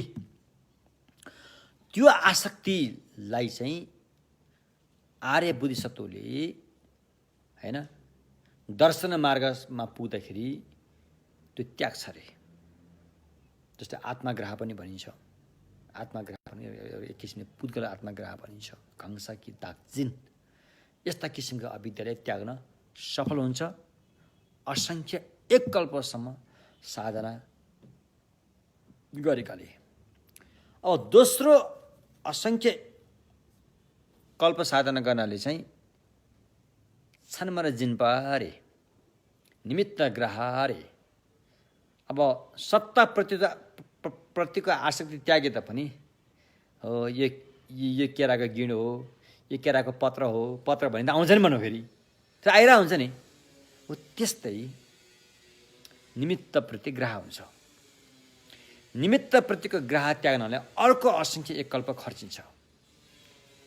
जब उसले प्रथम भूमिबाट हुँदै 7औं भूमिमा पुगिसकेपछि त्यो किसिमको निमित्त ग्रह नामक अविद्यालाई पनि उसले त्याग्न सफल हुन्छ। अब यो त्यागिसकेपछि अब उसमा चाहिँ यो केराको बुटो हो, यो केराको बोक्रा हो, यो केराको भित्री भाग बाहिर भाग भन्ने सोचहरू पनि टुङ्गिन्छ। उसले मात्र देख्छ, मात्रै देख्न त देख्छ, तर कसरी देख्छ भन्दाखेरि यो देख्ने विषय हो, यो देख्ने विषय हो भनेर अलिकति द्वैत, अब द्वैत भनिन्छ नि, तर अहिले यहाँ आचार्य शङ्करले भनेको द्वैत त्यो कुरो होइन है, फेरि द्वैत त्यो कुरो होइन, यहाँ द्वैत अलिकति फरक पर्छ। अनि द्वय भावनाले चाहिँ उसले फेरि त्यो हेरिरहेको छ, फेरि त्यो पनि सूक्ष्म किसिमको अविद्या हो। यसलाई त्याग्नले अर्को असङ्ख्य एक कल्प खर्चिन्छ। जब यो त्यागेर सफल हुन्छ अनि त्यो व्यक्ति बुद्ध हुन्छ। मोटामोटी हिसाब यो हो बुद्धिसत्व यहाँले त्याग्नुपर्ने। अब बुद्धिसत्व यहाँले यो सारा त्याग्नको लागि जति पनि ऊर्जा चाहिन्छ, आवश्यक पर्ने कुरो चाहिने हो, यो सबै कुरोहरू चाहिँ हाम्रो श्रावक ज्ञानको त्रिपिटकमा पाइँदैन, त्यहाँ भएको पाइँदैन। नपाइसकेपछि अनि महायानको पिटक हुन, त्रिपिटक हुन जरुरी भयो हैन। त्यसकारण भगवानले चाहिँ अनि महायानको पिटक मध्यस्थना गर्नुभएको यो हो, जुनले प्रज्ञा पारमिता भयो, सद्धर्म पुण्डरिक भयो हैन। त्यस्तै अनि महाकरुणा पुण्डरिकहरू भए, अनि अवतंस सूत्रहरू भए, अनि लङ्का अवतार सूत्रहरू थुप्रै छन् यहाँ महायानको पिटक अन्तर्गत पर्ने यो भयो। अब एउटा भनाइ म यहाँ के पनि राख्न चाहन्छु भन्दाखेरि, जब भगवान बुद्ध परिनिर्वाण भइसकेपछि त्यति बेलासम्म पनि महायानको चाहिँ होस् अथवा श्रावक ज्ञानकै पिटकको पनि अक्षरमा लिपिबद्ध गरिएको त थिएन, लिपिबद्ध भएको त थिएन। तर सङ्घयाना चाहिँ भएको हो होइन, पहिलो सङ्घयाना भयो।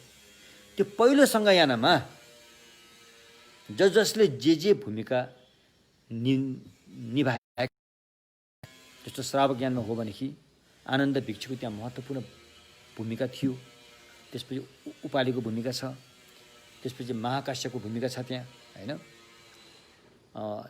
त्यति बेला सङ्ज्ञान हुँदाखेरि महायानको पिटक उहाँले सङ्ज्ञान गरे कि गरेनन् त भन्ने प्रश्न पनि आउला हैन। त्यसमा महायानका विद्वानहरूले के भन्छन् हैन। अधिकांश विद्वानहरूले त्यति बेला श्रावक ज्ञानका अरहतहरूले अथवा श्रावक ज्ञानका आर्यहरूले महायानको पिटक सङ्ज्ञान गरेनन्, किनकि त्यो उहाँहरूको विषय पनि थिएन, उहाँहरूले गर्न सक्ने अवस्था पनि थिएन, गरेनन्। र सोही समयमा जब श्रावक ज्ञानको संज्ञान भयो, त्यही समयमा त्यहाँदेखि दक्षिणतर्फ विमल भन्ने एउटा गुफामा चाहिँ फेरि अनि महायानको चाहिँ संज्ञान भयो।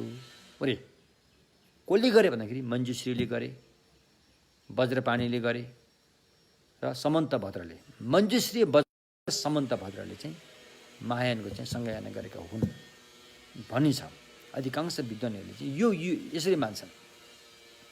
यसरी सङ्ज्ञान गर्दाखेरि अब महायान र श्रावक ज्ञानको पिटकमा केही भनाइमा फरक आएपछि त्यहाँ केही विवादको पनि त्यहाँ सृजना भएको देखिन्छ हैन।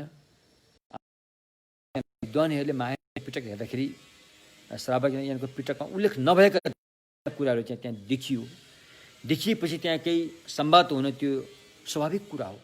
किन कसरी के भयो, हामीले चाहिँ भगवानसँग यो सुनेका थियौँ, यी कुरा त हामीले सुनेका थिएनौँ भन्नेहरू पनि त्यहाँ भयो होला। महायानका विद्वान होइन, यो चाहिँ भगवानको मुखार बिन्दबाट भएको हो। भलै श्रावक ज्ञानलाई भगवानले त्यो कुराहरू भन्न जरुरी ठान्नु भएन होला उहाँ। अनि त्यो पनि भयो होला। त्यसमा अलिकति केही खटपट पनि भयो जस्तो देखिन्छ हैन। यो खटपट भएको अहिले मात्र होइन, नागार्जुनको लेखदेखि नै यो भएको देखिन्छ। तपाईँले रत्नवाली हेर्नु होला, रत्नवालीमा चाहिँ यही कुराहरू उल्लेख छन्। त्यसपछि गएर अनि भाव विवेकले यस बारेमा विस्तृत रूपमा उहाँले चाहिँ उल्लेख गर्नुभएको छ, विद्वान भाव विवेकले। त्यस्तै अब आचार्य शान्तिदेवद्वारा लिखित वैचर अवतारमा पनि, वैचर अवतारमा जब 9 प्रज्ञाको कुराहरू आउँछन् त्यसमा चाहिँ मध्यसँग उल्लेख भएको छ। र अहिले हामीले अध्ययन गर्दै गरेको महायान सूत्र अलङ्कारमा पनि सुरुमा नै महायान चाहिँ बुद्ध वचन हो भन्ने कुरालाई पुष्टि गरिएको छ। त्यस्तो अवस्था छ बुझ्दाखेरि होइन। र अहिले हामी यस्तो लाटो हिसाबले हेर्दाखेरि चाहिँ सम्भवतः विद्वानहरू पनि केही विद्वानहरूले पनि त्यही भनिरहेका छन् कि श्रावक ज्ञानको पिटक चाहिँ मास, सबैलाई मासको रूपमा दिएको देखिन्छ, मासलाई दिएको धम्मदेशनाको रूपमा देखिन्छ। पनि महायानको चाहिँ जुन धम्मदेशना चाहिँ विशेष व्यक्तिहरूले मात्रै, जो व्यक्ति समाजसँग बुद्ध हुन चाहन्छ, समाजसँग बुद्ध भूमि, उसको पुग्ने बिन्दु चाहिँ समाजसँग बुद्ध भूमि नै हो, त्यहीँ पुग्न चाहनेहरूको लागि मात्रै दिएको देखिन्छ, त्यस्तो देखिन्छ। र समग्रमा म के भन्न चाहन्छु भने यी दुवै चाहिँ भगवानको शासनको दुईटा रथका पाङ्ग्रा हुन् भनेर अनि पछि आएर अनि भन्ते आनन्द कौशल्यन उहाँले पनि यही कुरा उल्लेख गरेका छन्। यी दुवै भगवानको शासन अगाडि बढाउने रथका चक्काहरू हुन्। यो दुवैले भगवान बुद्धको चाहिँ शासनलाई चाहिँ महत्त्वपूर्ण योगदान दिएको थियो, दिइरहेको छ, भविष्यमा दिन्छ पनि। त्यसकारण यो महायान, ओ यो हिनयान भन्ने जस्तो अलिकति अपशब्द अलिकति अप्ठ्यारो गरेर मनभित्र अलिकति घृणा पैदा गरेर यस्तो गर्यो भने धम्म त्यागेको हुनेछ, सद्धम्म त्यागेको हुनेछ। त्यो सद्धम्म त्यागेको पाप चाहिँ, सद्धम्म त्यागेको असद्धम्मलाई निन्दा गरेको पाप चाहिँ महापञ्चपाप, जघन्य पाप भन्दाको पनि महाजघन्य हुन्छ। त्यसकारण बरु आफूले त्यसतर्फ निन्दा पनि, यदि तपाईँलाई थाहा छैन भने, तपाईँले सही ढङ्गसँग बुझेको छैन भने त्यसलाई निन्दा पनि नगर्ने, प्रशंसा पनि नगर्ने, तपाईँ आफ्नै ठाउँमा रहने। त्यति गरेपछि त्यहाँ कर्म त बनेन नि त, खराब कर्म त बनेन नि त। त्यसो भएकोले जबसम्म हामीले त्यो बुझ्दैनौँ, जान्दैनौँ, तबसम्म त्यसको बारेमा चाहिँ फेरि वकालत गर्न चाहिँ त्यो हानिकारक हुन्छ, होइन? त्यसो भएकोले हामीले यो कुरा बुझ्न जरुरी छ, होइन? श्रावक यानको पिटक पनि भगवान बुद्धकै मुखार बिन्दुबाट बताएको वचन हो। भगवानले असङ्ख्य 3 कल्पसम्म मेहनत गरेर, साधना गरेर प्राप्त गरेको उपलब्धि हो त्यो। मायानको पिटक पनि भगवानकैले नै बताएको चाहिँ वचन हो। असङ्ख्य 3 कल्पसम्म मेहनत गरेर, साधना गरेर प्राप्त गरेको बुद्ध भूमिसम्म पुग्ने बाटो हो त्यो। तसर्थ यो दुई चाहिँ भगवानको शासनका दुईटा रथका पाङ्ग्रा हुन्, होइन? अरूले जेसुकै भनोस् त्यसमा हाम्रो केही सरोकार छैन। हामी त विद्वानको भनाइ के छ हामी त्यो हेर्छौँ। विद्वानको भनाइ के छ, शुद्ध सिद्ध परम्पराबाट चल्दै आएको कल्याण मित्रहरूको चाहिँ भनाइ के छ, ती महान व्यक्तिहरूको लेखमा के लेखिएको छ, त्यो पो महत्त्वपूर्ण कुरा हो त। अहिलेको त्यो झिनामिनामा हामी फस्न हुँदैन, त्यसमा फसेर साध्य पनि छैन, होइन? उनीहरूले भनेको कुरा मानेर साध्य पनि छैन। आखिरमा न यता न उता हुन्छ। जीवन छोटो छ, है? अभ्यास गर्ने समय एकदम कम छ। त्यो समयलाई पनि हामीले काटीकुटी गरी प्रयोग गरेर हुन्छौँ, भनेको अभ्यास पनि गर्न सकिरहेको हुँदैन भने झन् त्यस्तो कुरामा रुमल दिएर बस्यो भने त झनै घाटा लाग्छ। त्यसकारण हामीले चाहिँ माथि हेर्नुपर्छ, माथि। तल हेर्ने होइन, माथि हेर्नुपर्छ, होइन? माथि हेर्नु। तपाईँ माथि पुग्नु हो भने तपाईँ माथि नै हेर्नुपर्छ, तल हेरेर माथि पुग्दैन। माथि पुग्ने व्यक्तिले माथि नै हेर्नुपर्छ, त्यो कुरा। अब मायाना सूत्र अलङ्कारले त्याग्ने यो 3टा भन्यो। अनि फेरि अर्को किसिमले यसलाई आवरण पनि भन्यो। डिप्पा, डिप्पा सुम्रे, न्यनमौपी डिप्पा, सेजे डिप्पा, न्यम्जुकी डिप्पा भनेर त्याग्नुपर्ने 3टा आवरणहरू छन्। तर विपස්සना दर्शन मार्ग, विपස්සनासँग सम्बन्ध भएको दर्शन मार्ग र अनि भावना मार्गले त्याग्ने चाहिँ क्लेश आवरण र ज्ञा आवरण नै हुन्। क्लेश आवरण र ज्ञा आवरण नै हुन्। क्लेश आवरणले चाहिँ अनि मोक्ष निर्वाण प्राप्त गर्नलाई बाधा गर्छ भने ज्ञा आवरणले चाहिँ सम्यक बुद्धत्व प्राप्त गर्नलाई बाधा गर्छ। यी बाधकलाई नै मूल त्याग्ने त्यो हो। तर तेस्रो आवरण जुन हामीले यहाँ अघि भन्यो के अरे समापत्ति आवरण, न्यम्जुकी डिपा, समापत्ति आवरणले चाहिँ ध्यान प्राप्त गर्नलाई बाधा गर्छ। ध्यान प्राप्त भनेको यो लौकिक ध्यान प्राप्त गर्नलाई, प्रथम ध्यान, द्वितीय गरेर जुन यो लौकिक भावना गरेर प्राप्त गर्ने ध्यान छ त्यो प्राप्त गर्नलाई यसले चाहिँ बाधा गर्छ। तर यो समापत्ति आवरण पनि ती 2 आवरणभित्रै समाहित हुन्छन्। ती 2 आवरणमा कुनै एउटा हो भनेर भन्नु त मिल्दैन, तर त्यो भित्रै समाहित हुन्छन् भनेर बुझ्नु पर्यो। यसरी बुझिसकेपछि अब यहाँसम्म चाहिँ साधना कसरी गरिन्छ त, होइन? साधनाको भेद कति हुन्छ, होइन? के त्याग्नुपर्छ, कुन मार्गले कति अवधिको अभ्यासबाट के त्यागिन्छ भन्ने कुरा हामीले बुझ्यौँ नि मोटामोटी, होइन? कुन मार्गले, सम्भार मार्ग र प्रयोग मार्गले, होइन, के अभ्यास गर्छ, समथ र विपसनालाई साथमा लिएर 6 पारमिताको अभ्यास गरेर के त्याग्छ? कुनै पनि विषय वस्तुको सत्ता सिद्ध प्रतिको आसक्तिलाई त्याग्छ। कति समय अभ्यास गरेर? असंख्य एक कल्पसम्म अभ्यास गरेर त्यो त्याग्छ।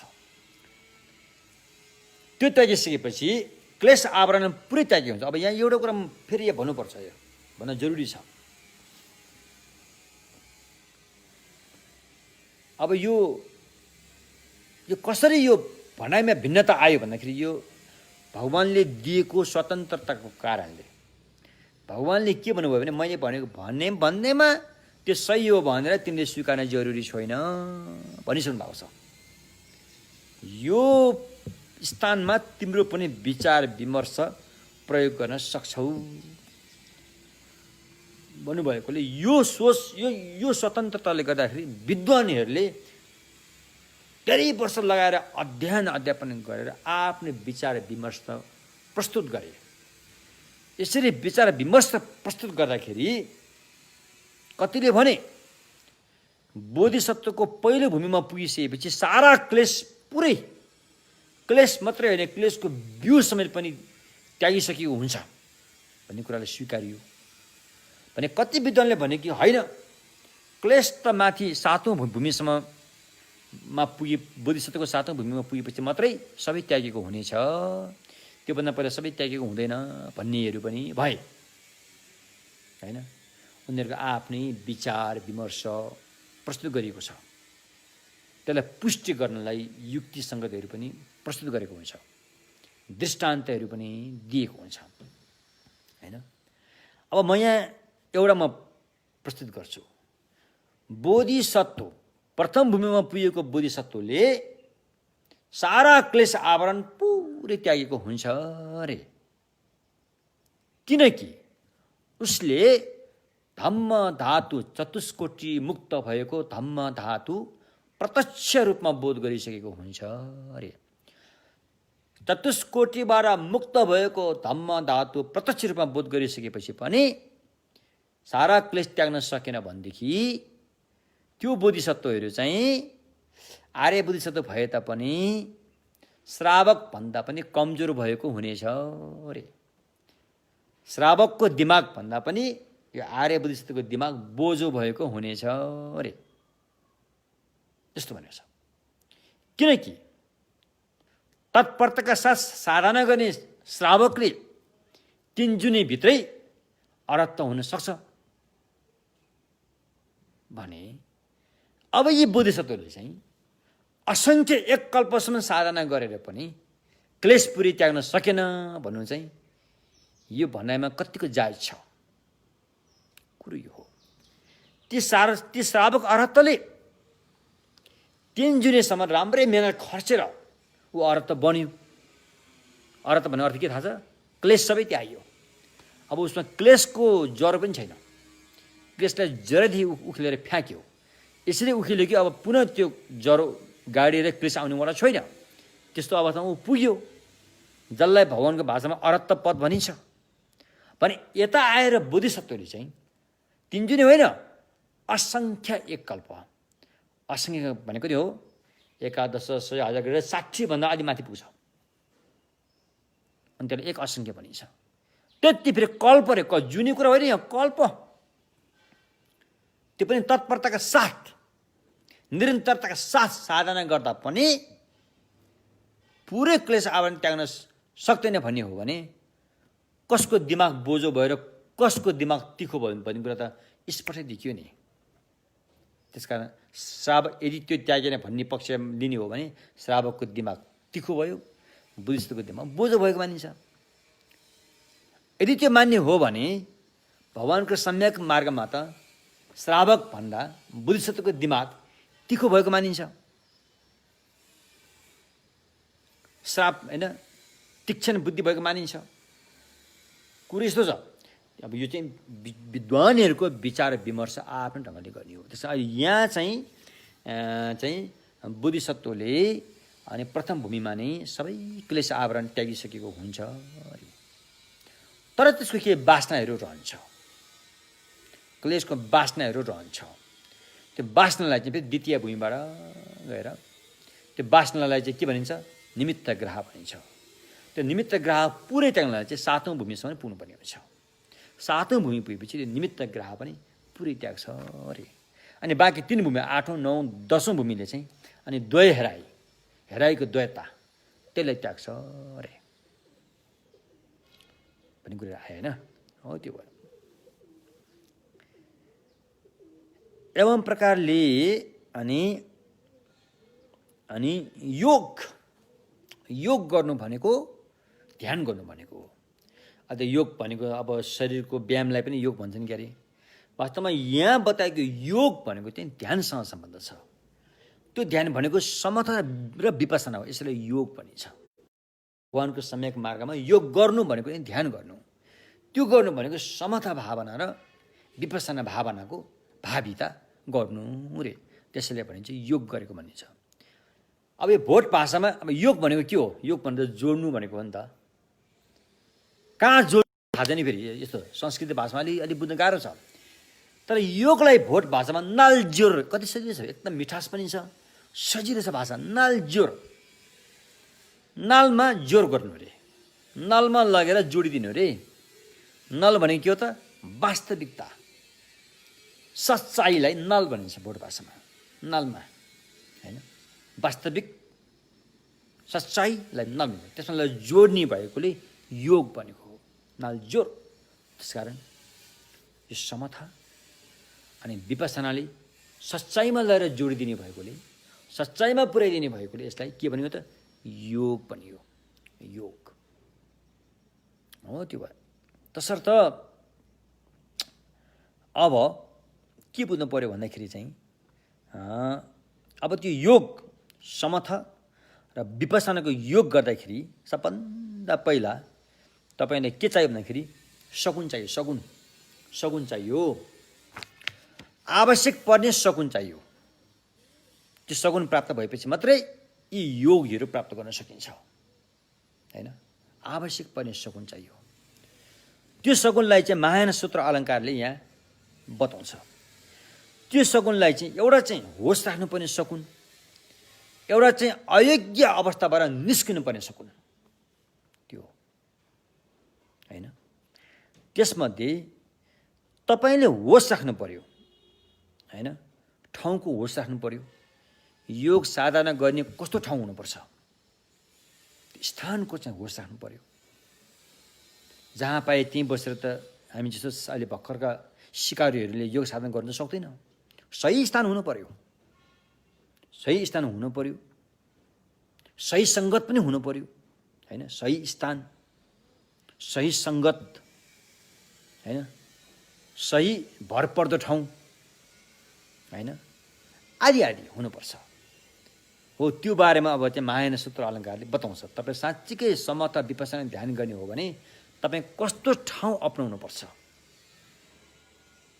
त्यो कुरो। त्यो ठाउँ भनेको चाहिँ यसलाई भोट भाषामा भनिन्छ थुन्पे हिल्दु नेपा, अनुकूल स्थानमा रहनु रे, प्रतिकूलमा होइन। प्रतिकूलमा रह्यो भने तपाईँलाई हानि पुग्छ, योग राम्रो हुँदैन। अनुकूल स्थानमा, सुहाउँदो स्थानमा, योग गर्नेलाई योगसँग, योग साधनासँग सुहाउँदो स्थानमा रहन सक्नुपर्छ, बस्न सक्नुपर्छ। त्यो सुहाउँदो स्थान भनेको चाहिँ यदि तपाईँ त्यागी हुनुहुन्छ, तपाईँ घरबाट छोडेर चाहिँ भिक्षु वा भिक्षुनी भएर जानुभएको छ भने तपाईँको लागि सुहाउँदो स्थान त्यस्तो स्थान हुनु पऱ्यो चाहिँ थोरै मेहनत गरेर पनि प्राप्त हुन सकोस्। भोजनको लागि तपाईँले बढी समय खर्च गर्न नपरोस्, थोरै मेहनत गरेर भोजन प्राप्त हुन सकोस्, त्यस्तो स्थान हुनु पऱ्यो पहिलो। भन्नु अर्थ भिक्षा सजिलैसँग पाओस्, भिक्षाको लागि तपाईँले बढी खर्च गर्न, समय खर्च गर्न नपरोस्। किनकि तपाईँको जीवनको बढी समय त योगमा खर्चिनुपर्ने हुन्छ, समता ध्यान विपसना ध्यानमा खर्चिनुपर्ने हुन्छ। त्यसकारण थोरै मेहनतले भिक्षा पाउन सकोस् त्यागीहरूको लागि। अब गृहस्थीहरूको लागि पनि भिक्षाको कुरा त त्यहाँ भएन, तर योग्य ठाउँ जहाँ भोजनहरू चाहिँ सजिलैसँग बनाउन सकिन्छ, मिल्न सक्छ, त्यस्तो ठाउँ चाहिँ अपनाउनुपर्छ पहिलो अवस्था है।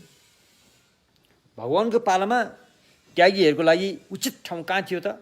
उरुबेला थियो। उरुबेला भन्ने ठाउँ। त्यति बेलाको भाषामा त्यो ठाउँलाई उरुबेला भन्छन्। अब अहिले त के भन्ने थाहा छैन। अहिले बुद्धगयाको नजिकै पर्छ, जहाँ भगवान्ले 6 वर्ष कठोर तपस्या गर्नुभयो, त्यो ठाउँलाई उरुबेला भनिन्छ। भोट भाषामा तेङ्गे भनिन्छ। त्यो ठाउँको नाम तेङ्गे हो। त्यो उरुबेला भन्ने यस्तो ठाउँ थियो कि त्यहाँ भिक्षाहरू, भोजन, पानीहरू सबै सजिलैसँग पाइन्थ्यो, होइन? हो, साधना गर्ने व्यक्ति, साधक साधिका त्यस्तो ठाउँमा बस्नु पर्यो जहाँ भिक्षा, भोजन, होइन, योग्य भोजन, फेरि जेपाइती खाएर त भएन, योग्य भोजन, जुन भोजन सेवन गर्नाले योग साधनामा विपत्ति आउँदैन, पाप हुन जाँदैन, अरूलाई नोक्सान पुग्दैन, तकलिफ पुग्दैन, त्यस्तो निष्पाप भएको भोजन, भिक्षा जहाँ सजिलैसँग प्राप्त हुन्छ, सजिलैसँग मिल्छ, त्यो ठाउँ हुन पर्यो रे। त्यस्तै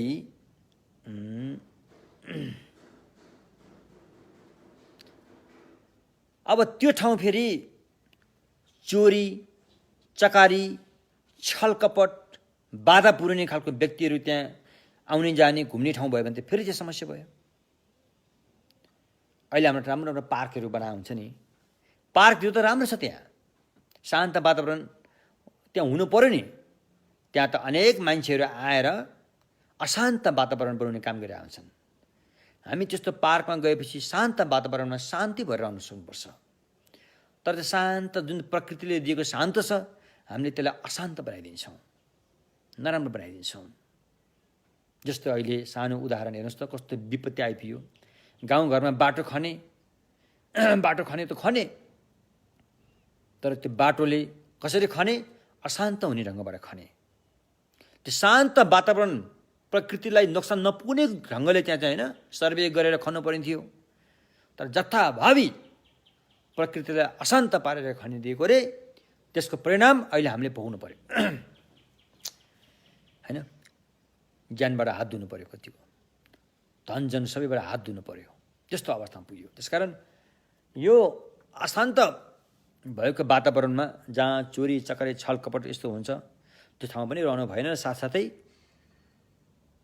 प्रकृतिकै देन भए तापनि पानी, जमिन जहाँ रहनाले रोग लागोस् त्यस्तो ठाउँलाई छोड्नु पर्यो। कतिपय ठाउँको पानी खाएर त्यो पानीबाट त्यो पानीले रोग निम्त्याउन सक्छ, जमिनबाट पनि रोग निम्त्याउन सक्छ, अनि हावाको प्रदूषणबाट पनि रोग निम्त्याउन सक्छ। सबभन्दा खतरा त साउन्ड पोल्युसन, शब्दको चाहिँ प्रदूषण, त्यसले फेरि ध्यानमा एकदम बिथुल्ने पहिलो तत्त्व त्यो हो। त्यसकारण शब्दको प्रदूषण नफैलिने ठाउँ तपाईँले चुन्नुपर्छ। र यो योग साधना गर्दाखेरि ठाउँ त्यस्तो हुनु पर्यो, होइन? त्यस्तै सत्सङ्गत, त्यहाँ कोही व्यक्तिहरू छन् भने, मतलब व्यक्तिहरू साथमा रहनुपर्ने छ भने, साथमा रहने व्यक्ति सत्सङ्गत कोसँग हुनु पर्यो भन्दाखेरि, जो व्यक्ति तपाईँको आचरणसँग,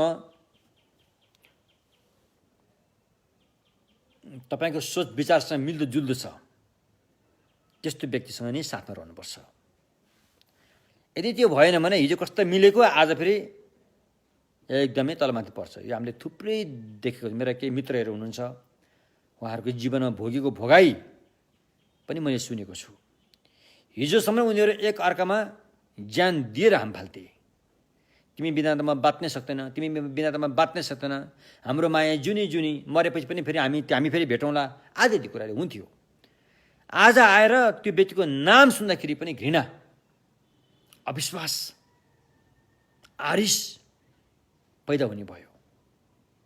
त्यसकारण यो विषयमा हामीले पहिले बुद्धि पुर्याएर सत्सङ्गत चाहिँ आफ्नो विचारसँग मिल्दोजुल्दो, आफ्नो आचरणसँग मिल्दोजुल्दो भयो भने चाहिँ त्यसले पछि समस्या ल्याउँदैन, होइन? त्यस्ता व्यक्तिहरूको सत्सङ्गतमा आफू रहेको हुनुपर्छ। त्यो भयो। अब त्यसरी रहिसकेपछि अब तपाईँले गर्ने काम त एउटै हो, त्यो हो योग भावना। योग भावना भनेको के हो? समथा र विपसना गर्ने काम त यही हो, अरू अरू काम छैन होइन। समथा र विपसना। समथा भनेको भोजन हो होइन, भित्री भोजन। हामीले चाहिँ भगवान्लाई आर्गम पाद्यम पुष्पे धुपे आलोग्य कान्द्य नैवेद्य भनेर चाहिँ अब मूर्ति हुन्छ कि अथवा आकृति चित्रेर थाङ्गाएर हुन्छ कि त्यस्तोमा चाहिँ सजाएर भगवान्लाई हामीले चाहिँ चढाउँछौँ नि त। त्यहाँ नैवेद्य भने त्यहाँ त्यो भोजन पनि हुन्छ, त्यहाँ फेरि म्युजिक होइन, शब्द भने पनि त्यहाँ हुन्छ। यो के हो? यो वास्तवमा त्यो त बाहिरी पूजा मात्रै हो, हुनु पर्थ्यो भित्री पूजा। हामी जस्तो भर्खरका सिकारु व्यक्तिहरूले सिधै भित्री पूजामा प्रवेश गर्न बानी छैन। बानी नभइसकेपछि हामीलाई गाह्रो हुन्छ, तकलिफ हुन्छ। त्यसैले सुरुवात बाहिरी पूजाबाट गर्ने हो। जब बाहिरी पूजा गर्दै गएपछि जब हामी भित्री पूजाको खुड्किलोमा उक्लिन्छौँ, त्यसपछि बाहिरी पूजा नगरे पनि केही फरक पर्दैन। बुद्धिलाई यो भनेको छ नि, भगवान् स्वयं भनेको छ नि होइन। भगवानको वचनलाई साक्षी राखेर अनि मैत्रेयले उत्तर तन्त्रमा भन्नुभएको छ, पङ्क्षी र छोइनी लुवै छिरे, एक दिन तिमीले सद्धर्म पनि त्याग छोड्नुपर्ने अवस्था आउँछ भनिसक्नु भएको छ। भनेपछि यी बाहिरी पूजा पनि कहिलेसम्म, जबसम्म भित्री पूजामा हामी पुग्दैनौँ तबसम्म लागि मात्रै हो। भित्री पूजामा पुगेपछि बाहिरी पूजा भन्दा भित्री पूजा धेरै महानता हुन्छ, धेरै उच्च कोटिको हुन्छ। अब उच्च कोटिको गर्न छोडेर त्यो जब अब तल्लो पूजा गरिन्छ त गरिन्न नि त। तर सुरुमा त तलबाट सुरु गर्नु पर्यो, सुरुमै हामी माथि जान सक्दैनौँ।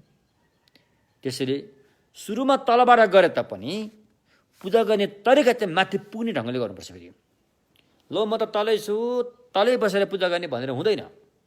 तपाईँको पूजा गर्ने आशयहरू चाहिँ माथि पुग्ने माथि हेरेर गर्नुपर्छ। तलको पूजा तलै हेरेर गऱ्यो भने तपाईँ तलै बसिरहन्छ, माथि जान सक्दैन। तल गरेको पूजाले माथि पुग्ने ढङ्गबाट गर्नुपर्छ। त्यो कसरी भन्दाखेरि भित्री पूजाको बारेमा भलिभान्ति जानकारी भएर अनि बाहिरी पूजा गर्नुपर्छ। भित्री पूजा भनेको के हो भन्दाखेरि यसमा म एउटा भन्न चाहन्छु। कल्याण मित्र विद्वान छेकेल फाक्पा भन्ने एकजना विद्वान हुनुहुन्छ। ऐतिहासिक हिसाबले नेपालका महान कलाकारिता शिल्प कलाकार अरण्यकोलाई कुब्लाई खानको दरबारसम्म पुर्याउने काम पनि उहाँले गर्नुभएको थियो। उहाँको नाम छेकेल फाक्पा भनिन्छ।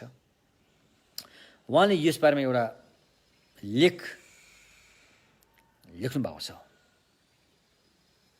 आर्गम पाद्यम बाहिरको के हो, भित्रको के हो। पुष्पे फुल बाहिरको के हो, हुनुपर्ने भित्रको के हो। धूप बाहिरको के हो, भित्रको के हो। आलोक्य बत्ती बाहिरको के हो, भित्रको के हो। गन्ध्य सुगन्ध जल बाहिरको के हो, भित्रको के हो। नैवेद्य झ्याल्से बाहिरको के हो, भित्रको के हो। त्यो नैवेद्यको बारेमा चाहिँ बाहिरको जुन नैवेद्य छ त्यो बाहिरको भित्रको नैवेद्य चाहिँ ध्यान हो रे। भित्रको खाने खुराक चाहिँ ध्यान हो रे। योगी साधक साधिकाको पक्का खाने भोजन चाहिँ भित्रको हुनुपर्छ रे। त्यो हो समथ ध्यान, विपसना समथ ध्यानहरू चाहिँ भित्रको ध्यान हो रे। किन बाहिरको खाना उद्देश्य बाहिरको खाना भित्रको ध्यानको तुलनामा धेरै नीच छ। बाहिरको खाना जति खाए पनि अगाइँदैन, खाएको खाएछ। खाएर मात्रै भयो त हुन्थेन, फेरि बाथरुम जानुपर्छ। समस्या त्यहाँ छ, फेरि बाथरुम जानुपर्छ। हामी बाथरुम जान त कहिले पनि हामी चाहँदैनौँ। हामी बाथरुम जान हामी दिशा पिसाब गरेर हामी चाहँदैनौँ, तर खाना खान चाहन्छौँ, पिउन चाहन्छौँ। त्यो गरिसकेपछि दिशा पिसाब जान हामी विवश हुन्छौँ। त्यो खतरा हो। अब यो घटना त हामीले बिहोरिरहेकै छौँ अहिले पनि होइन। वज्रयानले के भन्छ, अशुद्ध भने केही पनि छैन भन्छ। हेर्नुहोस् है, अब यो कुरा आयो यहाँ। वज्रयानले के भन्छ, तिमीले सही ढङ्गसँग हेर्न जान्यौ भने अशुद्ध भने केही पनि छैन। सर्वधर्म शुद्ध छ अरे। र हाम्रो हरेक पूजाको सुरुमा नै स्वभाव शुद्ध सर्वधर्म स्वभाव शुद्ध हम होइन। सही ढङ्गले तिमीले हेर्न जान्यौ भने अशुद्ध भने केही पनि छैन। सबै शुद्ध छन्, तिमीले त गलत ढङ्गले हेरेर मात्रै अशुद्ध देखेका हौ रे।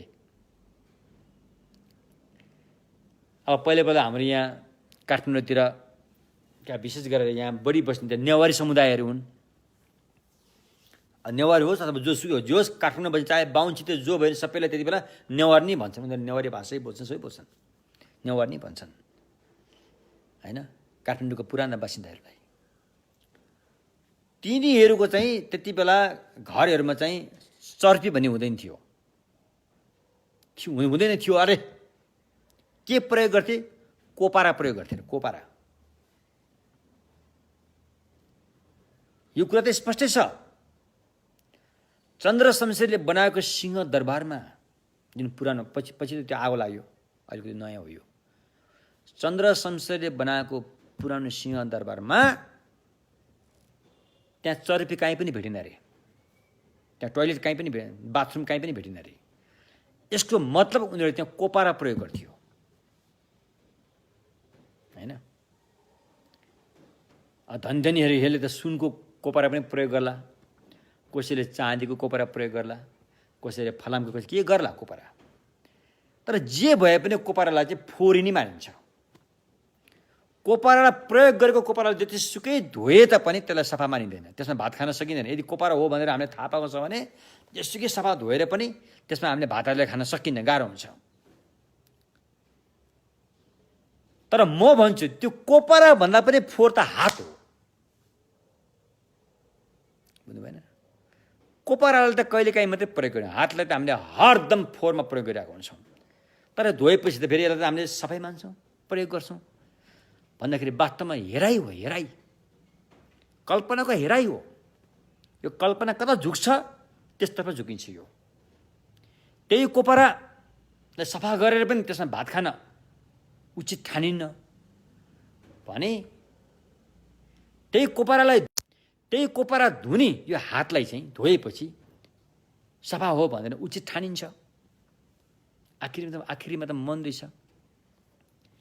त्यही मौरी फोहोर मैलामा बसेर आएर तपाईँले पिउने चियाभित्र खस्यो भने त्यो मौरी निकालेर पनि चिया खान मिल्छ भनेर हामी ठान्छौँ।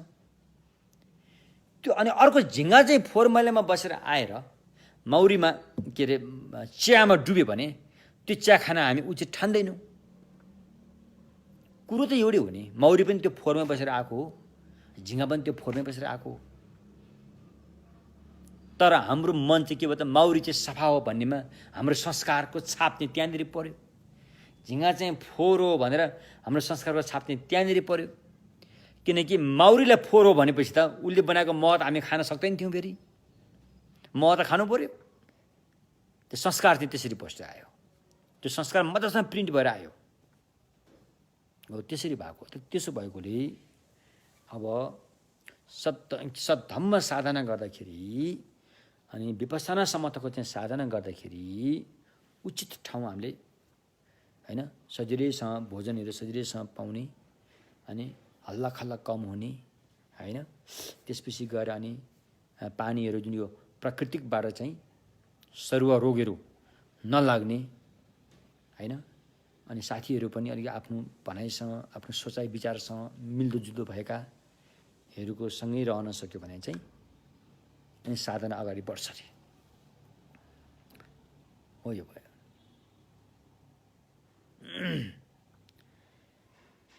अब त्यसपछि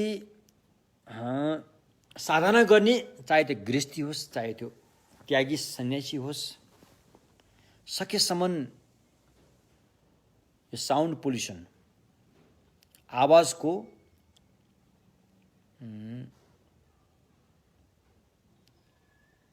त्यो कर्कस भनौँ न, त्यसले फेरि ध्यानलाई बिगारिदिन्छ। त्यसकारण आफ्नो घरको सानसाना बालबच्चाहरू धेरै झ्याउझ्याउ गर्ने ठाउँ होइन, यस्तो ठाउँहरूलाई अलिकति गफसप गरेर मार्ने ठाउँ त्यो भनेर आफू अलिक दूरै हुनुपर्छ साधना गर्दाखेरि। मन्त्रसम्म जप्दाखेरि त यता कता सकिएला जस्तो चाहिँ गरेर, पाठसम्म गर्दाखेरि त सकिएला, तर हामी ध्यान बसिन्छ अनि त्यहाँ चाहिँ मुखको काम हुँदैन, शरीरको काम हुँदैन, त्यहाँ त काम त मनको मात्रै हुन्छ नि।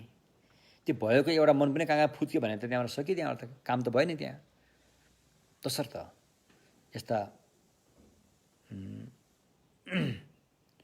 दूषित वातावरणबाट अलिक दूर रहेर नै हामीले ध्यान गर्न सकिन्छ।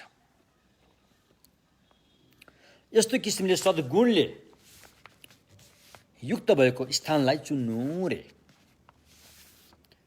अब यति चुनेपछि पुग्यो, अझै पुग्दैन। अर्को एउटा नहुने कुरा तपाईँमा जरुरी छ, त्यो हो कल्याण मित्रको आश्रय लिनु रे। साधना गर्ने साधक वा साधिका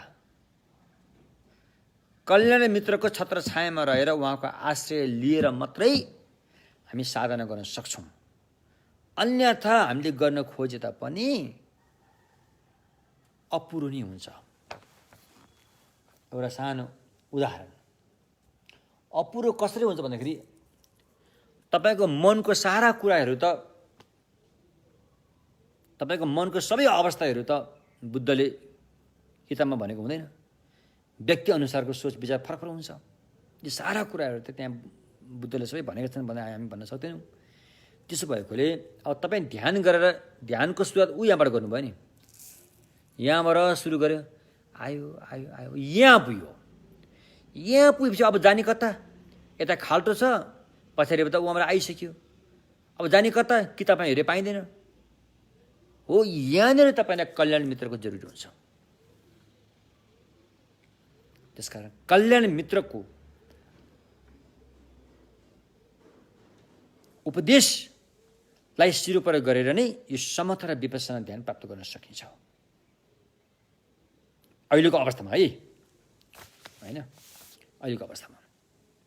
त्यसकारण त्यस्ता सज्जन कल्याण मित्रको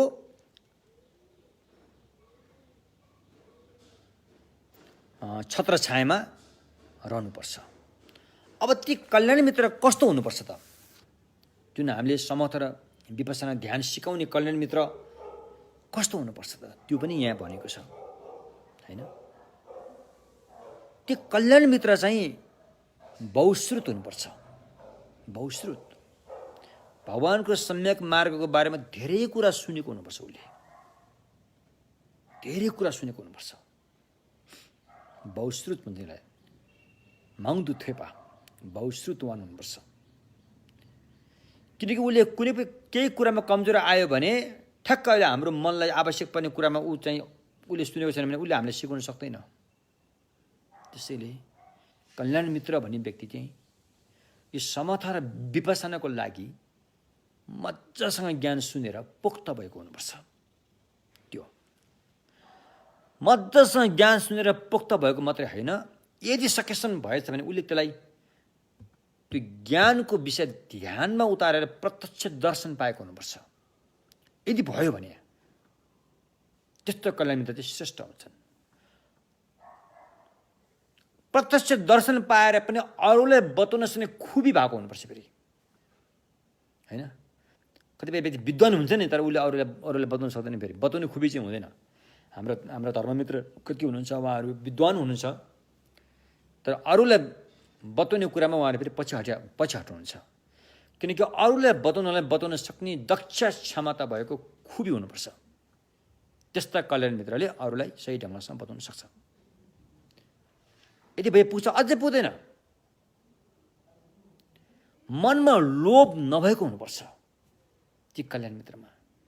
मैले यति ज्ञान बताएर अरूबाट मैले केही पाउँला कि, केही धन सम्पत्ति, केही उपहार, केही सम्मान, केही शब्दको प्रशंसा, धन्यवाद भन्ने प्रशंसाहरू पाउँला कि भन्ने खालको लोभ नभएको हुनुपर्छ। यतिले अझै पुग्दैन। त्यसपछि गएर दिक्क नमान्ने हुनुपर्छ। फेरि अरूलाई धम्म देशना गर्दाखेरि जस्तोसुकै परिस्थितिमा पनि, जतिसुकै पटक प्रश्न सोधे तापनि उत्तर दिनलाई दिक्क नमान्ने हुनुपर्छ। हरदम, हर क्षण, हर हमेसा अरूलाई उत्तर दिन तम तयारका साथ रहिरहेको त्यस्तो खुबी भएको हुनुपर्छ। त्यस्तो जाँगर, होइन। हामी मात्रै छैन, अब मेरो केसमा म मात्रै छैन, ममा यी गुणहरू छँदै छैन भन्ने हुन्छ। किनभने 3 पटक प्रश्न सोधेपछि, 3 पटकको उत्तर दिएपछि फेरि 4 पटक सोध्यो भने मलाई फेरि त्यो दिमाग घुमिहाल्छ। फेरि त्यस कारण कल्याण मित्रमा यस्तो खुबी यस्तो सहनशीलता यस्तो चाहिँ ज्ञानी यस्तो चाहिँ साहसिलो भएको यस्ता गुणहरू हैन भएको हुनुपर्छ भन्दाखेरि बहुश्रुत हुनु पर्यो त्यो ज्ञानको बोध गरेको हुनु पर्यो सिकाउनमा खुबी भएको हुनु पर्यो हैन लोभी हुनु भएन र दिक्कमानी हुनु भएन यो पाँचवटा लक्षण चाहिँ हाम्रा गुरुहरूमा हुनु पर्यो हाम्रा कल्याणमित्र गुरुहरूमा त्यसमध्ये सम्यक मार्गमा भएका गुरुहरूमा त हुनै पर्यो त यस्ता व्यक्तिको छत्र छायामा रहेर साधक साधिकाले विपස්සना र समथको योग ध्यान गर्दछ भने उसले सफलता हासिल गर्छ हैन यति भन्दै अब आज हामीले थोरै मात्रै छोयौँ हैन क्रमशः भोलि फेरि आउने नै छ पुण्य परिणाम गरौँ सोनम दि थम्जे जिबाङे थम्ने बे दाना फम्जे ने केगा ना जे बलन ठुपा सिपे छोलेन्डो आन्दोलन गर्छु